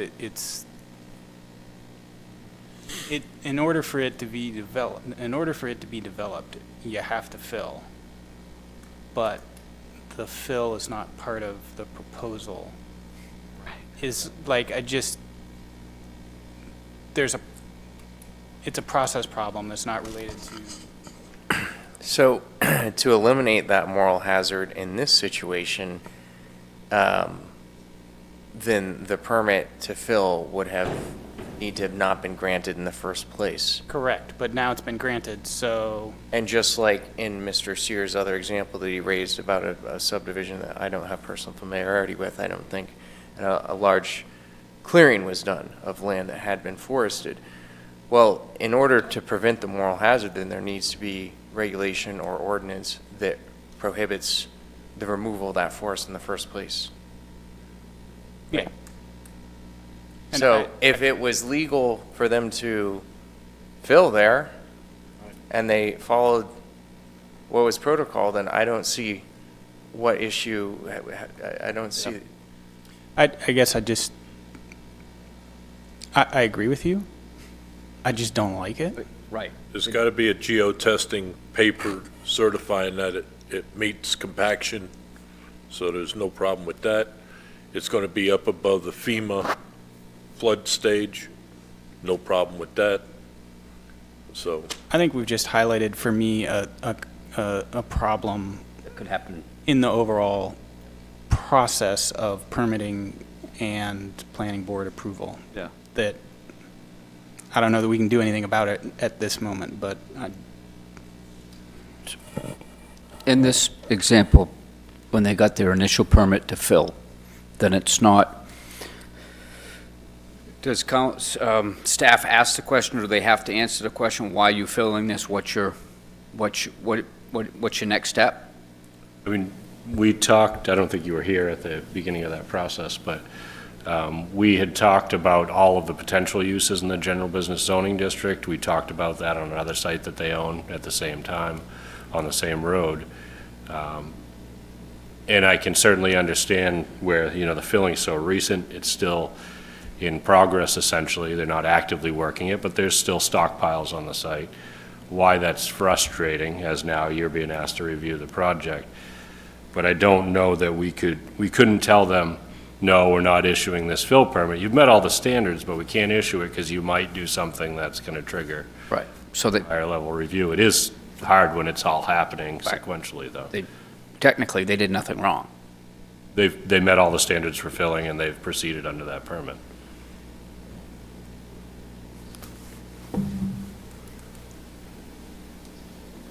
Unfortunately, I mean, I look at this, I say specific changes, I look at this and I say, if this had already been at grade, and this came before us, the real question would be the impact on the character of the neighborhood. That would be what we'd be discussing right now. That would be the thing, right? And that's something that would be discussed, that's something that will be discussed, if this project were to come before us as a final proposal. That's something that they'd have to demonstrate, right? Or we could ask them to demonstrate. So, since that's really, in my mind, what would be a major part of this discussion if we weren't talking about fill and floodplains,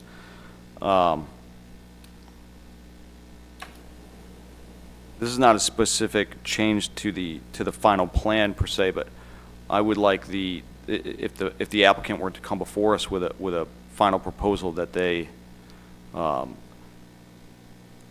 demonstrate why they believe this doesn't represent a change to the character of the neighborhood. And I guess at this point, that would be my major feedback, given that the fill is sort of out of our hands. I mean, and with that being said, as you're there, it's hard to say it doesn't fit the character when you can look across and see the same thing being done.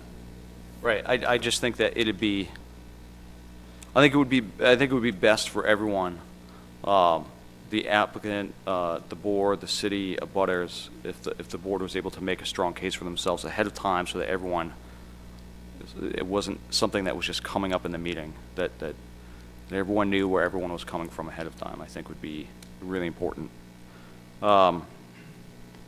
Any other things we'd like to see added? All right. The extent of the waivers, I know it says a maximum of 20 feet. I would prefer the 24 feet, to be honest.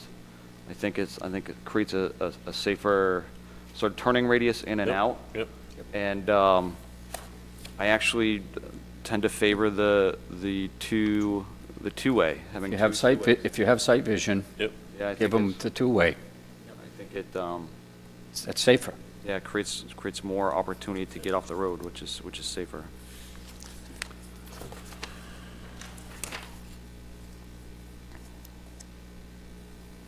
Um,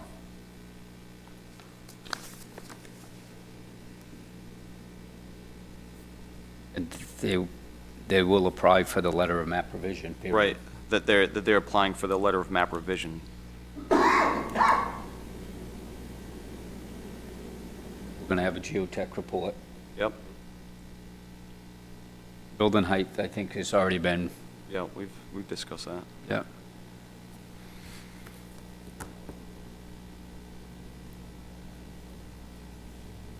With regard to the three waivers, does staff prefer that we make a specific ruling? Yes. Being I guess being a proposed, a pre-proposal, I would recommend making a formal ruling on them because the ordinance requires that you take into account waivers that may have been, well, it says requested, so I guess if you're thinking about them, maybe you don't have to make the formal decision at this meeting, but you will have to eventually, and I don't think anything that you've mentioned tonight is going to take those waivers away in terms of redesign of the project.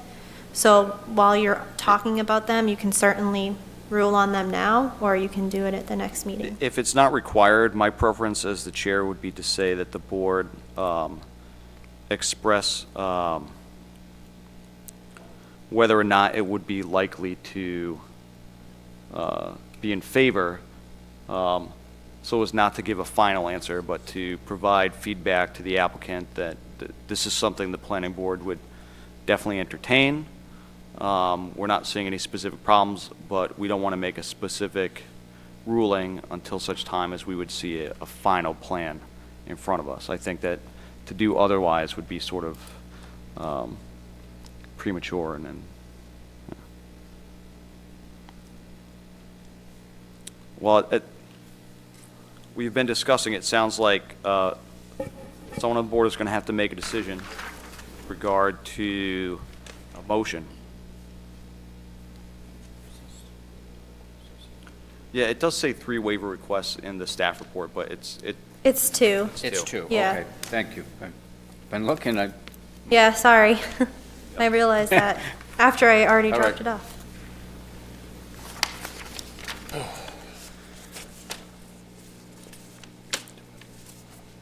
I'm going to make a motion to waive 2 things and then, Well, my preference would be, if someone were going to make a motion, I think it would make sense to follow the staff's model. Under the first bullet, remove the flood hazard development permit. Yep. I'll make a motion.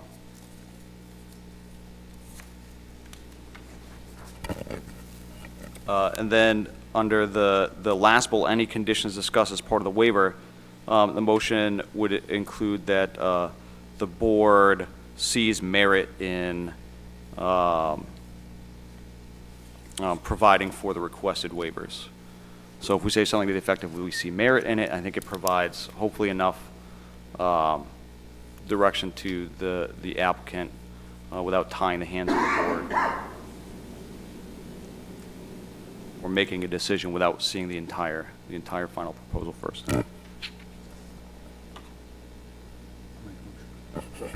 I'll make a motion to approve the preliminary plan to construct 3 12-unit apartment buildings on North River Road, PID 271-101, in the general business shoreland zoning districts, contingent upon the following items being included in the final plan.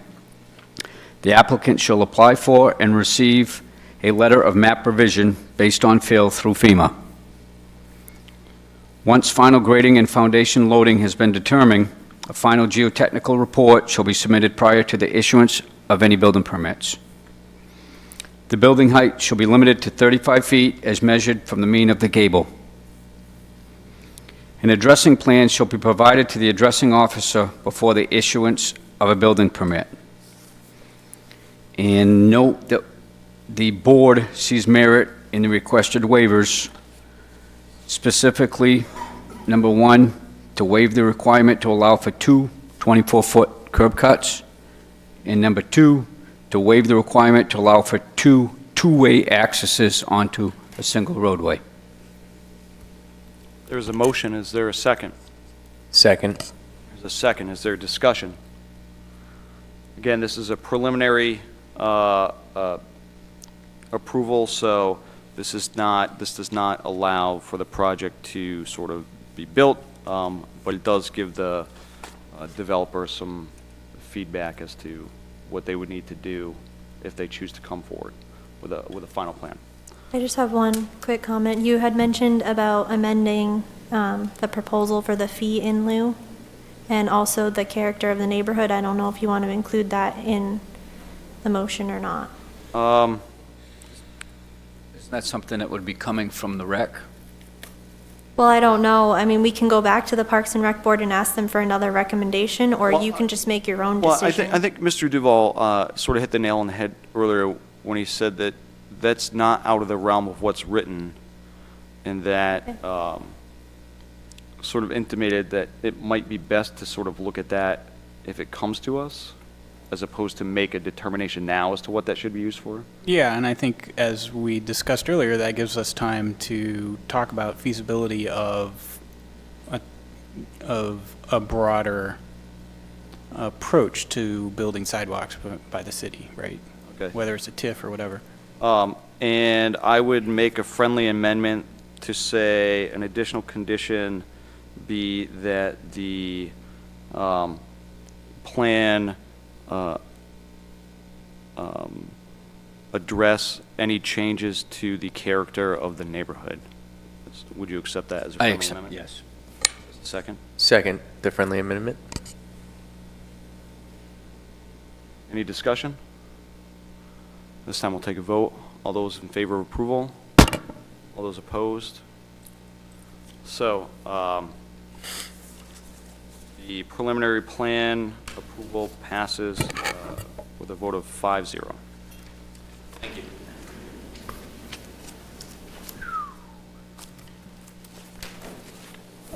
All right. The next item May I on our... make a comment before we Yes, move on? absolutely. Which is, there was we have a lot of waivers about curb cuts. And if Yeah. there's so many waivers, then might there be an issue with the actual ordinance? Yeah, I would tend standards? to agree. That might be something that we could ask. We've asked staff to, in the new year, in all of their free time, I've got a list going. make a list of haven't those had, things that they think we should be looking at. and Yeah. Can we add that to the Yep, list? it's on there. The engineering department actually Right. recommended it be looked at, so. Good to hear. Thank you. All right. The next item on our agenda is a public hearing for a proposed age-restricted retail marijuana storefront located at 301 Main Street, parcel ID 231-003, and the T-42 Traditional Downtown Neighborhood Form-Based Code Zoning District. This public hearing is not for a preliminary proposal, but for a final proposal. We will follow the same format that we did in the past with a staff report, applicant, public input, and then discussion amongst the board. Is staff ready? Yes. This is a new type of application before the board. I don't think you've seen one of these before since the city adopted the medical and adult use marijuana ordinance. It's for a marijuana storefront at 301 Main Street, where Ruper's is located. Typically, a marijuana storefront like this could be approved by staff after a successful inspection and approved business license application. The city does have setbacks for all types of marijuana businesses, depending on which district they're located in. In this case, age-restricted retail and this proposal is in the form-based code district, and any age-restricted retail in the form-based code district is required to be reviewed as a special exception by the planning board. This is because the primary intent of the form-based code district is to regulate the physical form of buildings, with the uses being secondary. In this case, Maine Grown is occupying 300 square feet within Rupers, and that portion of the building was used as a deli, and it now has a permitted separate ramp entrance from the exterior for the business. Aside from the special exception standards that you're used to reviewing, age-restricted retail requires 1 parking space per 400 square feet of retail space. They have 1 spot assigned in the Rupers lot. I know the parking arrangement out there can get a little dicey sometimes, so we recommend, if the planning board is in favor of this, putting a condition of approval on the project that 1 parking spot for the storefront be reserved with some sort of signage, so that we know that 1 spot is for that particular business. We also spoke to the addressing officer, and you're seeing a lot of comments from the addressing officer lately, because we're trying to address projects before they get their certificate of occupancies and start opening, to make sure that they're addressed properly for 911 purposes. We're going to try and come up with an ordinance to address all of this, but right now they're becoming planning board conditions in the meantime. But she said that if they're going to have an entrance that's separate from Rupers, then they would have to be assigned a new address. So 1 would be Unit A and 1 would be Unit B. So it's a really simple change. It would just be 301 Main Street, or 301A Main Street and 301B Main Street, I think.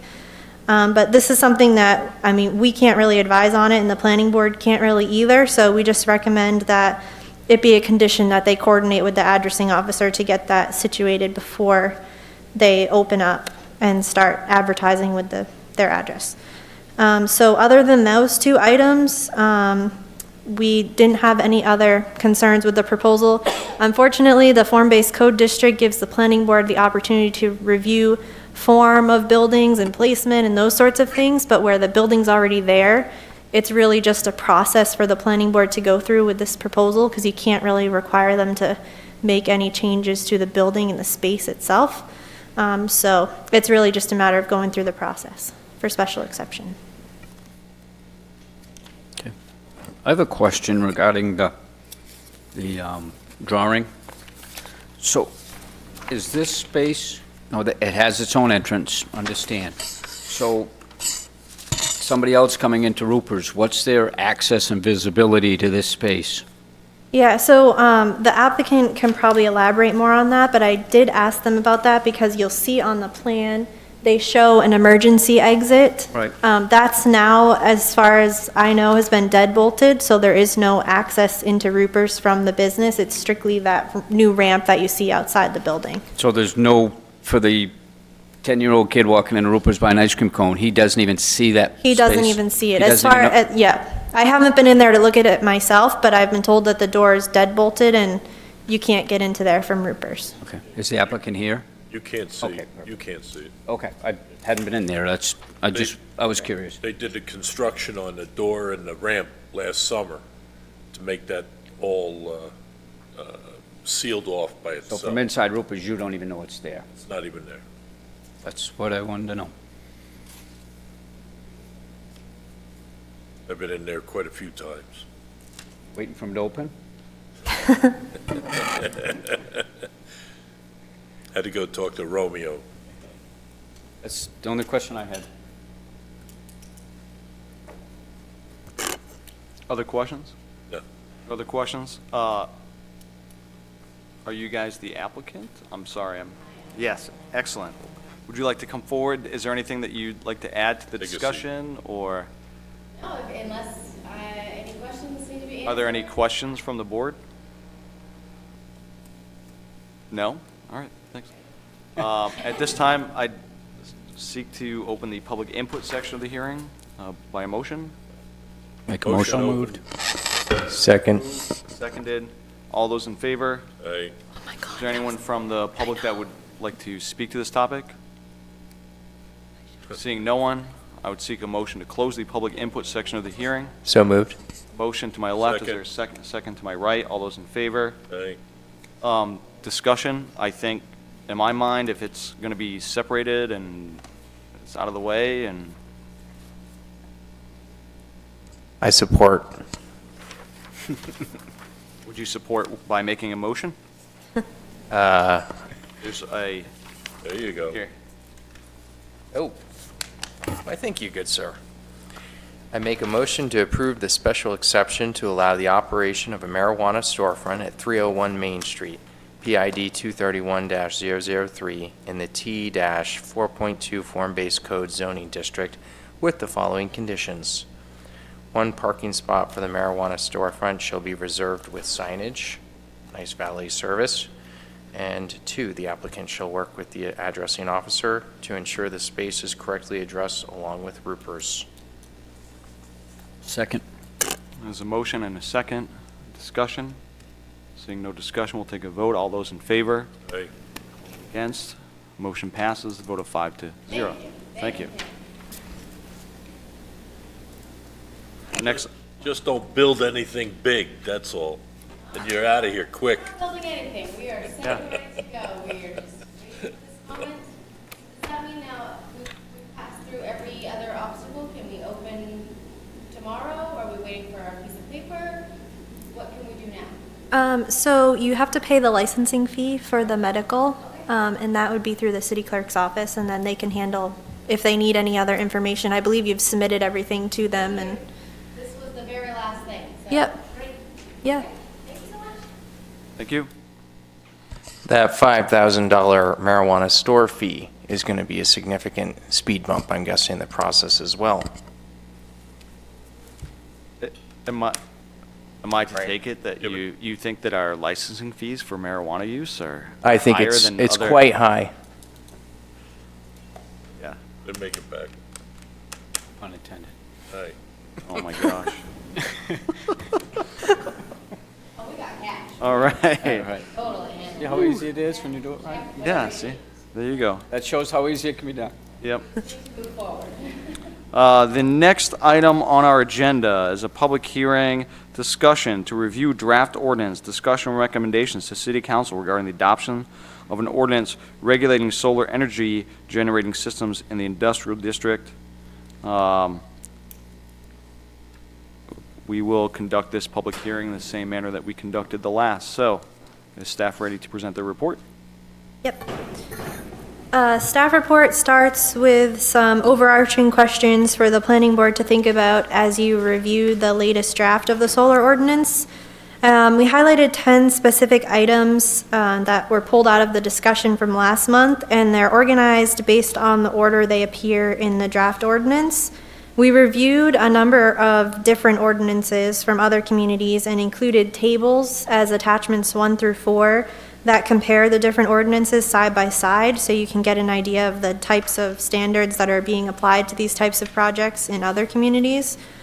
So I think it would be helpful, rather than having me sit here and go through all the sections right now, to walk through each of the sections with the planning board and get your thoughts on them separately.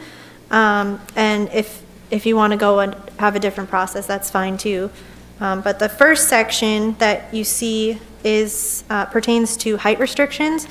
So at the last meeting, the planning board had some questions about whether or not there should be height restrictions in place for commercial type solar projects. In our review, we noticed that a lot of communities cap ground-mounted solar projects at 15 feet and have separate standards for structures that are associated with the solar projects, such as equipment shelters, storage facilities, transformers. The standards require those types of buildings to be architecturally compatible with the surrounding area. Not sure if that really matters to the planning board in the industrial district. A lot of the ordinances are also silent on height requirements and don't say anything specifically about solar projects. A conservative figure that we got from a solar firm was that the average height of the panels is 12 feet. The storage structures that they have, for example, to store their equipment, transformers, could be a little taller than that. The industrial district itself allows buildings to be 75 feet in height unless they're located in the airport overlay. So we thought the planning board may want to be more restrictive when it comes to the height of solar installations in the industrial district. So if you do want to impose height standards, we would recommend they be 30 feet, which is a little more lenient for the structures that are associated with the solar projects, but it would provide a cap on the height that they could be. And I don't think they would come close to 30 feet. I definitely don't think they'd come close to 75 feet. And other communities, and we talked about this last month, they put height requirements on a sliding scale. So based on the setback from the property line, you'd have a different height limit, but we thought that that may get confusing down the line, trying to figure out the setback and what the height limit is based on the setback and vice versa. So that's why we started with the 30 feet as the cap, which it's up to the planning board if you think that's reasonable, or if you'd like to leave it at the industrial district height limit. Well, I think 75 feet is sort of ridiculous. I think 30 feet, that sounds reasonable. That's much shorter than everything they were talking about across the hall there. So. Oh, yeah. I don't even think they'll come close to 30 feet, so. How does everyone feel about that? I think 30 feet. I mean, we just capped apartment buildings at 36 feet at the mean gable. I mean, those are tall buildings. You know, I don't think. Yeah, I think 30 feet is definitely reasonable. Yeah. Seems reasonable to me. Yeah. Right. I think staff can take Okay. that to say that we appreciate that input and we Okay. stick with that. The second one is last month we heard from the airport manager with some of his concerns about glare impacts from solar projects. We've worked with him over the last month and added language into the draft to address his concerns. The only difference is that he asks for the language to also be applied to the by right installations. Having the language there, he hopes would help ensure the code officer would consult with the airport and make sure that they've received the proper glare studies before the code officer permits a solar installation in the airport overlay. Tricky part with this is if the code enforcement officer gets an electrical permit for a solar project that they know is permitted, are they going to look at the solar ordinance for larger scale projects to get that information? So it's going to be in there, possibly if you want it in there, but it may be hard for the code enforcement officer to know that it's in there if we get someone new in here that's looking at the ordinance for the first time and isn't really familiar with the language in the solar ordinance. And then the language for the commercial type solar projects requires a glare hazard analysis be included in the planning board submission, which is what we talked about last month. And the airport manager, he said that it should be easy for them to produce that report at the time of site plan submission to the planning board. I wasn't sure if it should be something that's submitted before the building permit's applied for, but he said it's something that they should easily be able to do when they apply to the planning board for a solar project. Yeah, I would echo your concern. I think it would be difficult. We see that all the time. Like we deal with things like that and it's even within chapter 60 where Yeah. we're looking at one thing and then within there's a small line somewhere else and you wouldn't think to look there, but it made sense at the time to put it there. My preference as a planning board member would be to not put that in, but rather to work with city staff to make that part of their workflow checklist when they review those sorts of permits, that they make that part of their regular process, so that it becomes internal policy rather than sort of ordinance stuck in one place that's going to get missed. Right. I don't know, how does everyone else feel about that? Is that an or situation, or is it an and situation? The what? An or an and situation. Right, it could be codified in the Be an and. ordinance and then also integrated into. Yeah, it could be. It seems to me that this is not one where we want to make a mistake. Like, you don't want glare in your flight path of your airport. That's kind of a bad call. Yeah, that's a good point. I guess, you know, like I think about my house and I've got, because it's sloped, it's a ranch. I mean, I've got like maybe 2,800 plus square feet of roof that I could put a panel on, and it would be by right, I know, that's the tricky part, and the That would be, airport. that could potentially be a big impact. I think maybe Matt has a good point. Maybe, Yeah. maybe we ask to say, yes, we'd like staff to include that, but part of that discussion, when we send this to council, will be to say that, we're putting this here, but there's a potential pitfall, and we think the best way to remedy this is to also include the council direct, the city manager to ask staff to include that as part of their procedures. And it would only apply within the overlay, right? Yeah. If you're not in the overlay. Right, yeah, and the airport manager, he was really concerned about the ordinance language, that it wouldn't address those single-family homes that just cover their roof with solar panels. He said those could be perhaps more harmful to the airport than a huge commercial solar project, depending on the angles and those sorts of things. So I was trying to accommodate that and find a way to address his concerns and get it codified in an ordinance so that someone can point to something, but I see that it may be hard for someone to find that if they're not looking for it, if it's by right. Well, I think Matt's hit on the right note here. I think we put it in there, but as we progress, we make it clear that there's an issue there, and that it should really be, there should be procedures at the staff level in reviewing those. That I will assume he uses some sort of checklist, and I mean, just even including that, on the paperwork as like one of the boxes he's got to check, or she has to check. Yeah.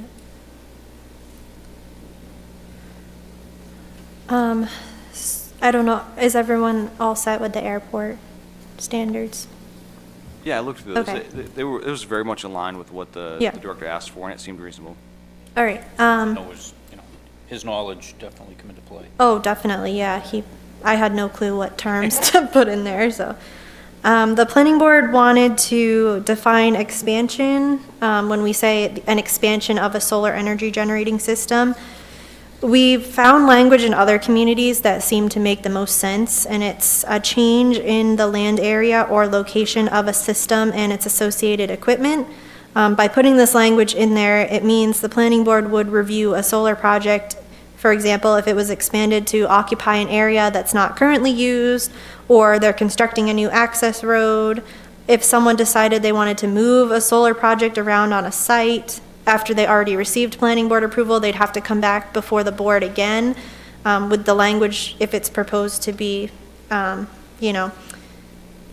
they'll change in the land area or location of the system and its equipment. So I'm not sure if the planning board wants to see someone come back if they move the project on the site or put in a new access road.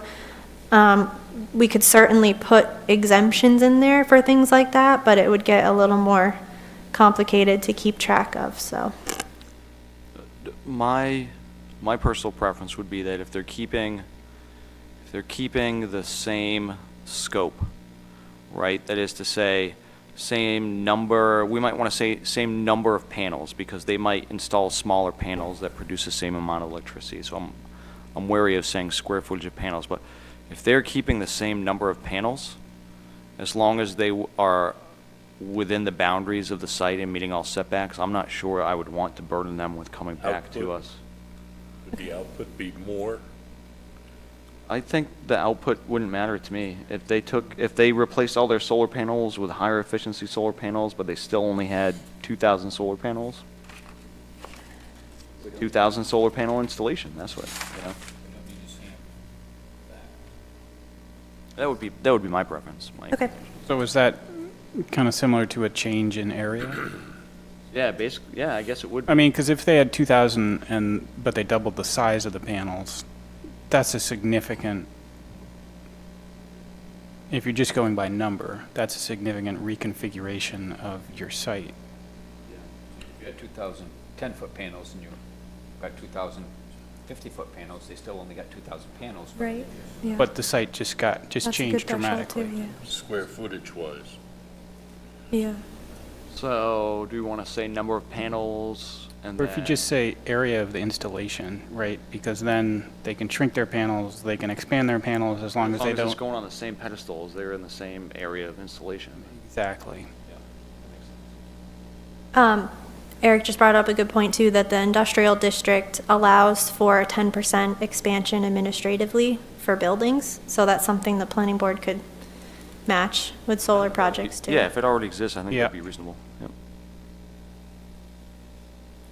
So an expansion, I just want to make sure I have it right, would be defined as a change in the number of panels outside of the boundaries of the site that was approved by the planning board?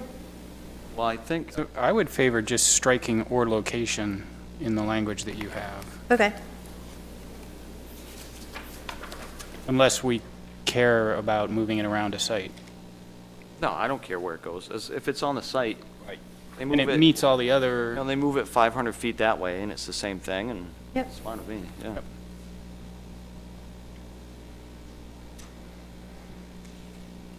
By moving it 500 feet, could that affect the airport, where didn't 500 feet over here? Well, my assumption is that that would well, maybe that requires a staff approval.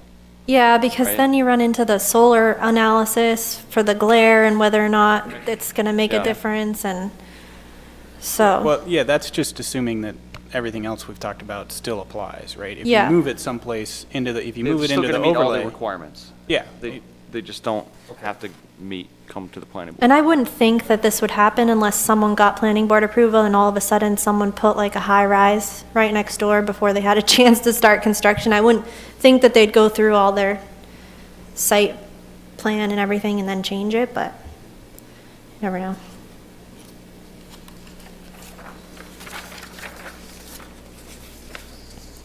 All right, the next one was buffering.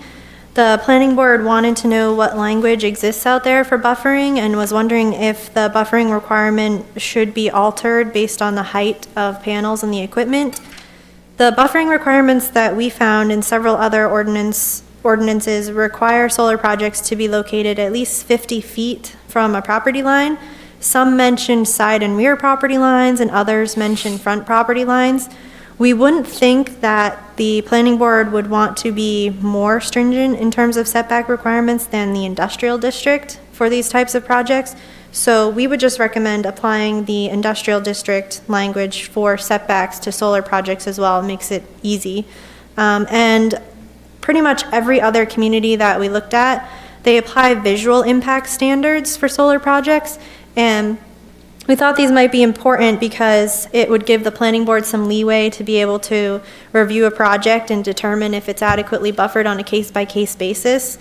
Other communities also basically give developers a choice of what they want for buffering. They could do a 50-foot wooded buffer, a 25-foot partial landscape screen, 10-foot full landscape screen or fencing, and they have to pick from one of those. But I think the visual buffer standards allow the planning board to make that determination based on what's there at the site. So, No, I think that makes sense. To do what you're proposing, not to do the three choices, I think. okay, yeah. All right. Planning board wanted to know if Portland's ordinance was reviewed by the state. At the time I wrote the staff report, I hadn't heard back from them yet, but I actually heard back from them this morning. And they didn't formally work with the state on the ordinance, but they had a new director at the time who was a lawyer at the Maine PUC, Public Utilities Commission, and he worked on solar energy legislation, so he kind of had a background in what was going on. I asked York, and they recently adopted a solar ordinance, and they didn't have any sort of review process by the state, but they did work with DEP in terms of solar projects in the shoreland zone. And after we discussed that with them, we thought it might be helpful to include language in the draft ordinance that basically says these projects have to follow the same setbacks as the shoreland zone. Because sometimes the definition of a structure in the shoreland zone can get a little dicey, and where these projects are still fairly new, it may not be completely sorted out yet. I did reach out to someone, she's the chair of a solar working group in Maine, and I asked her if there's anybody at the state that would be reviewing solar ordinances for communities, and I haven't heard back from her yet. I reached out a couple of times, and I'm just waiting to see if she has any thoughts or input on that, but And you're talking about installations that would be in the shoreland overlay? Correct. Yeah. Shoreline zone, yeah. Yeah, that makes sense. I think anything that goes in that zone should be subject to the, Yeah, that should trump. The language in the shoreline zone doesn't mention solar panels, so I could see someone arguing that. So if we have it in the ordinance, we can just point right to that and, don't even have to worry about it. Yep. So I thought that was a good idea. All right, planning board had questions about how DEP reviews impervious area for solar projects. The DEP considers impervious area to be access row and pipes, but not the panel surface itself. They also said that if the owner-operator doesn't mow the area underneath the panels more than 2 times per year, they consider the area to be a meadow buffer and look at solar installations as self-treating projects. So there really isn't going to be a stringent DEP review for these.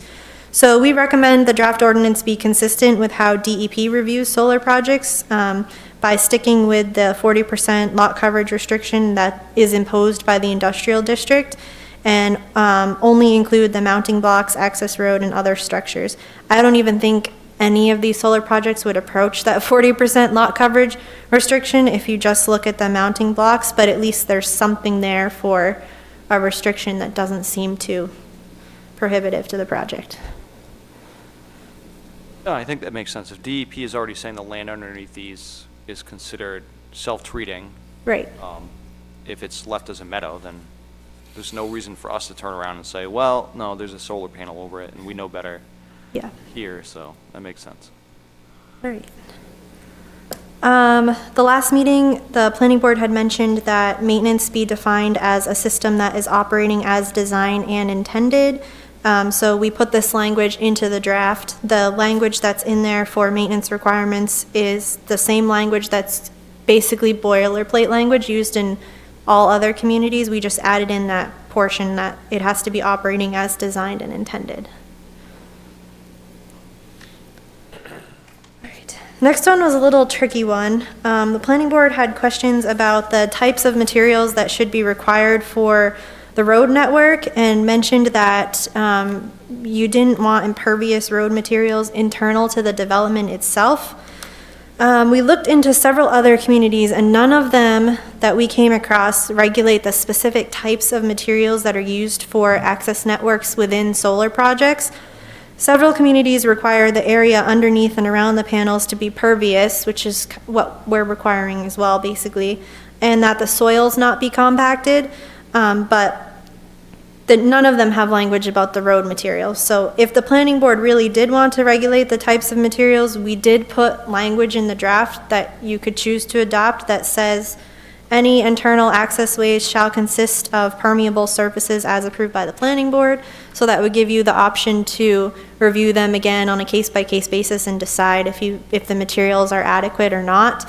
But I don't know if that language would be prohibitive to some projects, so. The point they're stating, once it's constructed, I know, somebody's yeah, not going in and out of there every day. right. Yeah, I guess we were thinking we don't want someone putting in Paved. paved roads. Yeah. And it's occurring to me that I doubt any solar, I doubt any solar speculator is gonna we're gonna go Pave a road. pave a road, Yeah, do for the work, 20 years. do the groundwork that it's gonna take to create a paved road, Right. Probably just gonna dump some gravel and, grade it out. And I think that's what most of them do. They propose gravel, skid roads that are already there usually. Road's built for just what they need to get out and build the project. Right. After that, somebody's coming in and out with a truck to check it or something. Pick Yeah, it up. once a month, I think, Yeah. most of them said, so. If the planning board wanted some language, there's a suggestion of what could be included, but, Gravel road. In retrospect, I don't think we need to have any language. That seems over-engineered to me. Yeah.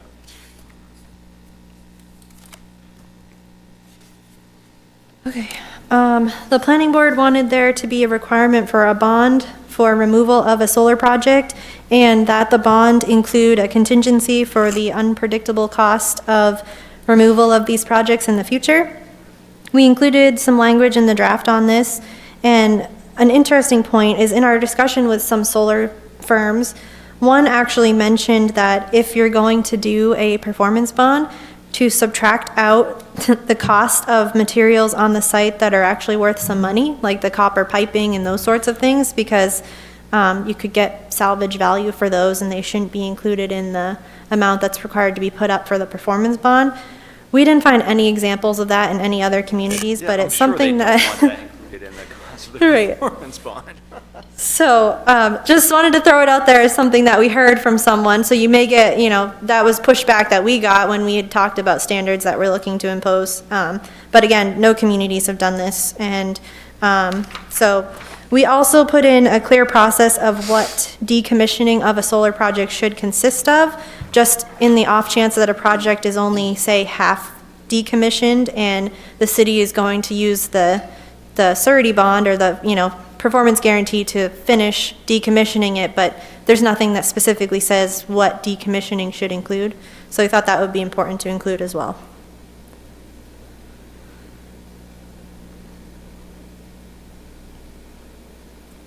Yeah, no, I read that. That was pretty straightforward and clear, and it lays it out for someone that wants to do this too. They know what's coming at the end of the road. You know what I mean? Like, they're not gonna, they don't have to guess as to what that looks like either. They know exactly what's gonna be asked of them, and I think that's important. All right, this one is kind of contradictory to what we said about DEP's impervious coverage, so it'll be interesting to see what you think, but the planning board wanted a clear definition as to what the 1 acre threshold should include, and also wanted it to be grounded on a technical basis. We put a few different examples in the staff report of roughly how much land area a 1 megawatt solar project would require and how many homes that could theoretically power. It's a little difficult to measure because it all depends on the type of land that you're using and the topography, whether or not there's wetlands, and the power demands of the individual homes. But it looks like about one, I'd say nearly perfect acre, could produce 1/10 of a megawatt and power about 20 homes who aren't huge energy users. A lot of solar companies, I say a lot, but I think all of the solar companies that we've met with so far are proposing to occupy at a minimum 10 acres. So the question really comes down to, does a 1 acre threshold make sense if the intent is to regulate large-scale commercial solar projects? We included a table comparing other communities side by side, so you can kind of see that most of these communities are bringing in solar projects that hit between 1 and 4 acres. And interestingly, a lot of them regulate them based on their rated nameplate capacity, which is the maximum amount of electric power production for the project. Initially, we tried to stay away from electricity generation and focus on land use, but some towns argue that as the technology is advancing, developers may be able to fit more on 1 acre than they can today. So that is something to consider when we're coming up with our 1 acre threshold. And the easiest way that we found to measure the land area of a solar project, again, contradictory to DEP's impervious coverage standard, would be to use the solar area of the surface area of the solar panels. The reason we recommend this is because if we follow DEP's language for the impervious coverage and we just look at the mounting posts and the access ways, they could fit a lot on 1 acre. So if we look at the surface area of the panels, that captures the project better than just looking at the mounting posts, in our opinion. But something for the planning board to discuss. What are you saying in terms of like their proximity to each other? Is what you're saying? Well, I'm saying if the planning board looked at just the mounting posts. 1 acre, like 1 acre Yes, comprised of 10,000 exactly. of these, I see. That's what it would be like if we followed DEP's impervious coverage. In my definition. mind, I assumed that it would be similar to the way we do sort of a building envelope, where there are times where we will approve a project and we will approve the project with a building within a specific building envelope. And the envelope itself is larger than the building that's Right. proposed, but we say anywhere in there is fine. Right. So to me, if we define sort of a building envelope that fully encompassed the entirety of the solar panels, if that was larger than an acre, then that would trigger it. And York did that. They actually put a figure, and I think I put it, it might be in attachment 4, I think, maybe, where they have, or attachment 3, they have the solar collector coverage, and it's basically the airspace that they're occupying over the ground. So that's something that the planning board could. My preference would be to stay with the acre too. It does not bother me that a developer could manage to, let's say technology really takes off, and put 3 times the number of panels on 1 acre, 8 years from now. To me, that's a win. Have them do it. Put that many on 1 acre then. If they want to do that so they don't have to come to the planning board, I'm okay with that. It's the acre that they're taking up. I'm not worried about how many solar panels they have,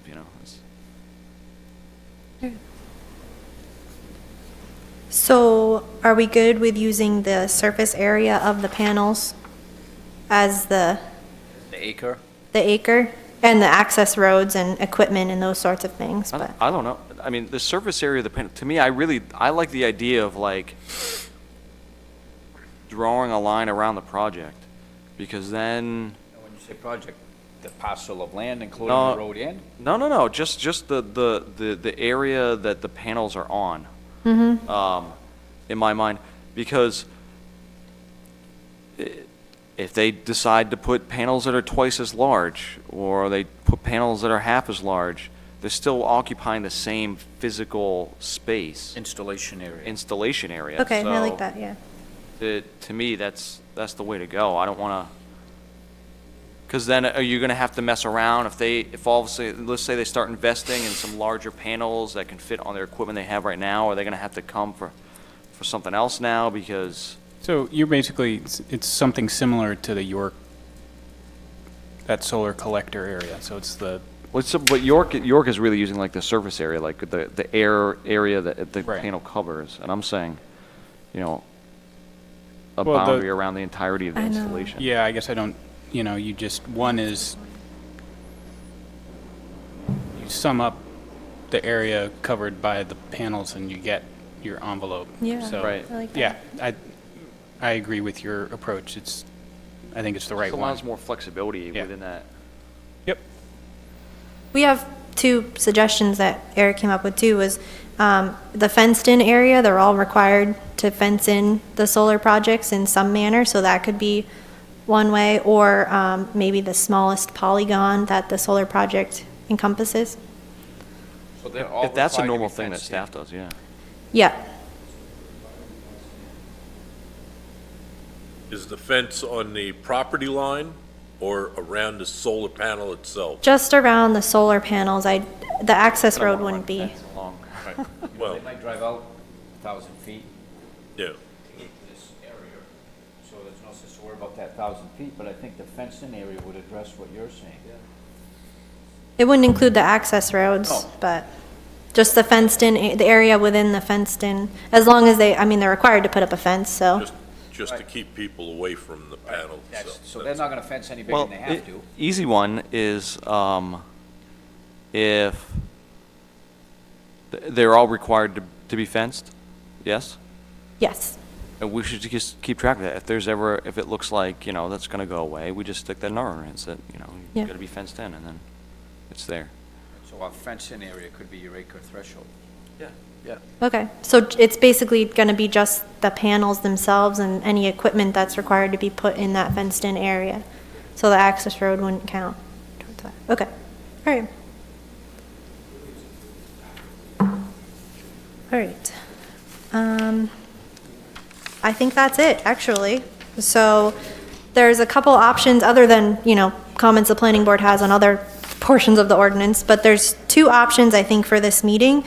The board can, after hearing comments from the public, the board can review the ordinance, offer comments like you've done, and ask to see another draft next month, or you can make a recommendation to the city council this month based on the changes that were discussed at the meeting, and we could send the draft to the planning board to look at before it goes to city council.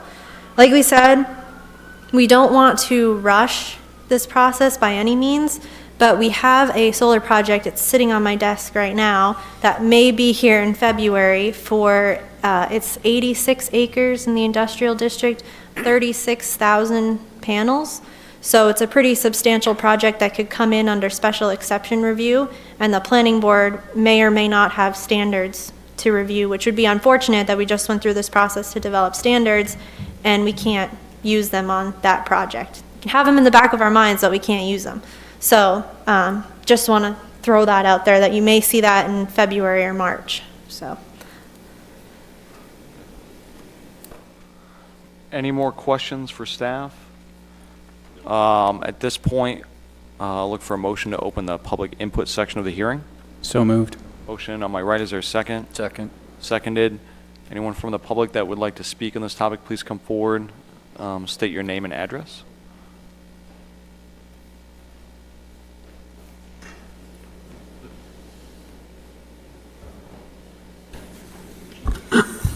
Leroy Walker. I live at 41 Broad Street in New Auburn area.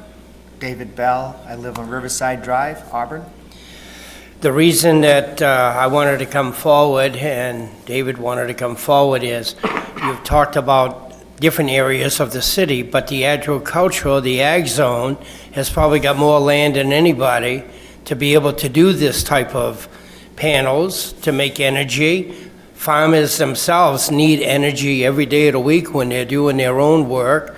And this is a perfect opportunity not to leave the ag zone behind and then come back here and fight about it for 10 years. So we would like to see you consider bringing the ag into this now and not just talk industrial land or other parts of the city, because this is an opportunity for a lot of different people that own the farmlands out there to make maybe a little bit of revenue.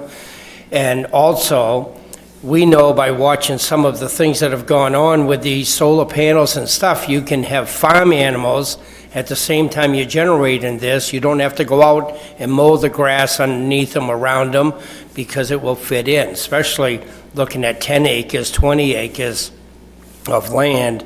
All you've got to do is put the panels on the surface and do whatever it takes to hold them up there. And I like your idea of talking acreage, because that's what we talk in the ag zone, acreage, about everything, not how many panels you can put on an acre. You do what you want, like you said, generate as much as you can. They fall down, I guess you put too many, but that's my idea anyways. I think we could bring a little bit of revenue to the ag world. I'm hoping it doesn't change what the taxes are out there, but it's something we have to look at. Leaving us behind, we're going to take 10, 20 years to catch up again. We've already been debating this for a long time with the farmland, so, and I think David wants to add to it. And being in the ag zone with the business, we look at diversifying our farms with crops, and the solar arrays is an opportunity to create an income, and possibly on non-productive land that probably couldn't grow crops. So that's a good opportunity for a grower or a small grower, even in the ag zone, where you're putting a monetary value on earning an income. That could be part of that income as a solar panel. So you're talking about the commercial zone. I think you should include the ag zone. And then we can all go together. That's what I think, because we might get left behind. I was just across the hall with a company that's talking about doing a project, and it seems pretty adaptive to the land and non-invasive. Seems that way. We just don't want to get left behind with anyone that's trying to run a farm, trying to build an income. That's what I think. Use a lot of lights in the barn and stuff like that, so this would offset some of that. Yeah, I've already been approached twice, 2 different companies this summer. Eric and I have spoke a little bit about it. Yes, I did a lighting project, all LEDs to save power.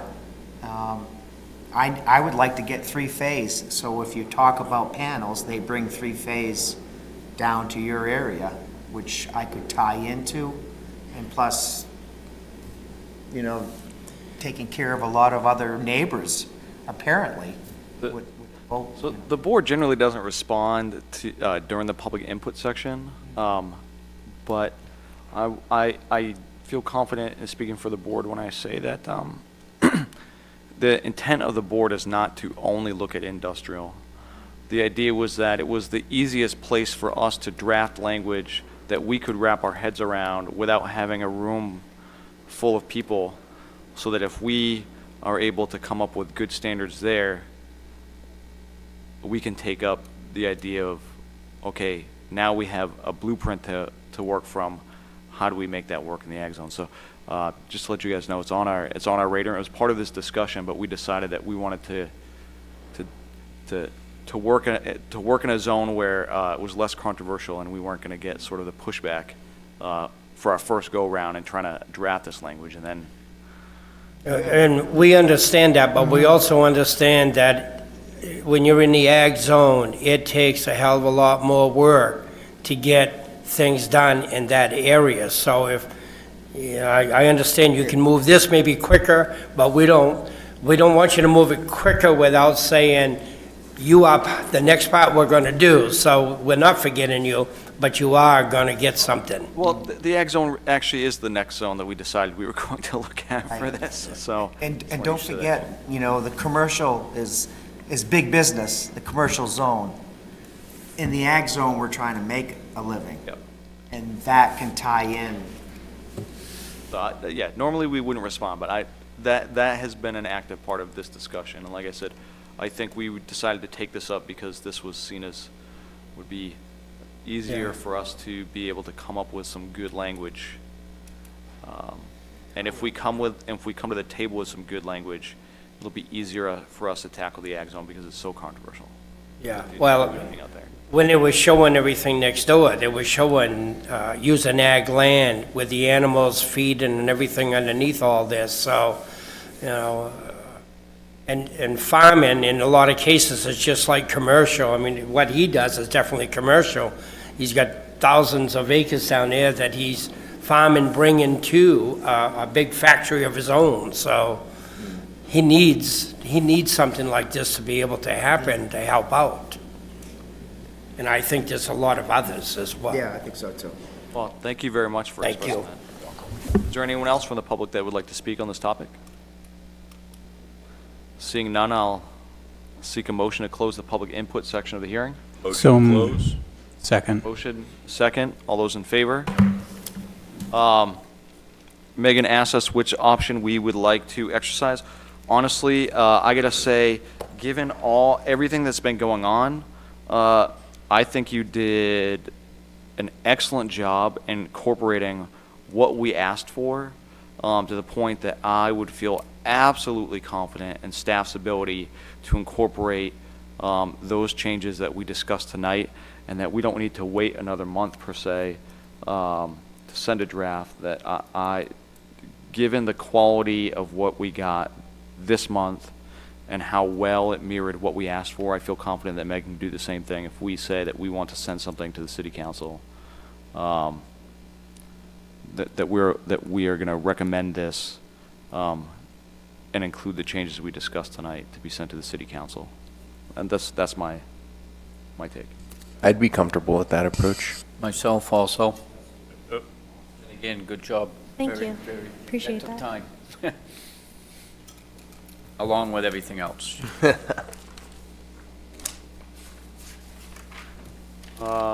Then,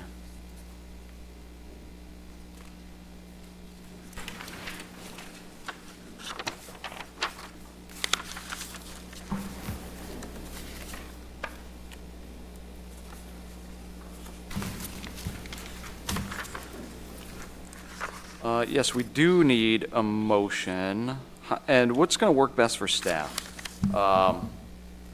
So we are sending a draft ordinance. So are you looking for a motion to approve draft ordinance and recommendation of approval, or not, or I guess be a recommendation to send this to city council? Yeah, so it'd be a recommendation to the city council to adopt a solar ordinance with the changes discussed at the meeting. Is someone willing to make that motion, I'd take a so moved. So moved. Is there a second? Second. Okay. So Megan's language is acting as our motion. Is there any discussion? All those in favor? Great. And I would just ask if staff could shoot us the draft before you send it to council. That'd be great. I think it's probably going to be the first meeting in February. Okay. We may be able to get it in the second meeting in January, but I don't know. I don't know. I don't want to commit myself to that. You're not going to have it done by 9 a.m.? Yeah. This is what you had me sign earlier? Yes. Okay. Yep. Next item is Oh, old really? business. Megan, has everyone present signed? Yes. Okay. I need 2 signatures from city councilors, so I may chase Okay. one of them down. All right. So as far as the planning board is concerned, item 6 is taken care of Yep. for you? You got 2 city councilors right there. Yeah. Yeah. So, great. Item 7, public comment. At this time, we'll open it up to public comment if anyone would like to say anything. All right, seeing none, we'll move on to miscellaneous upcoming items for February.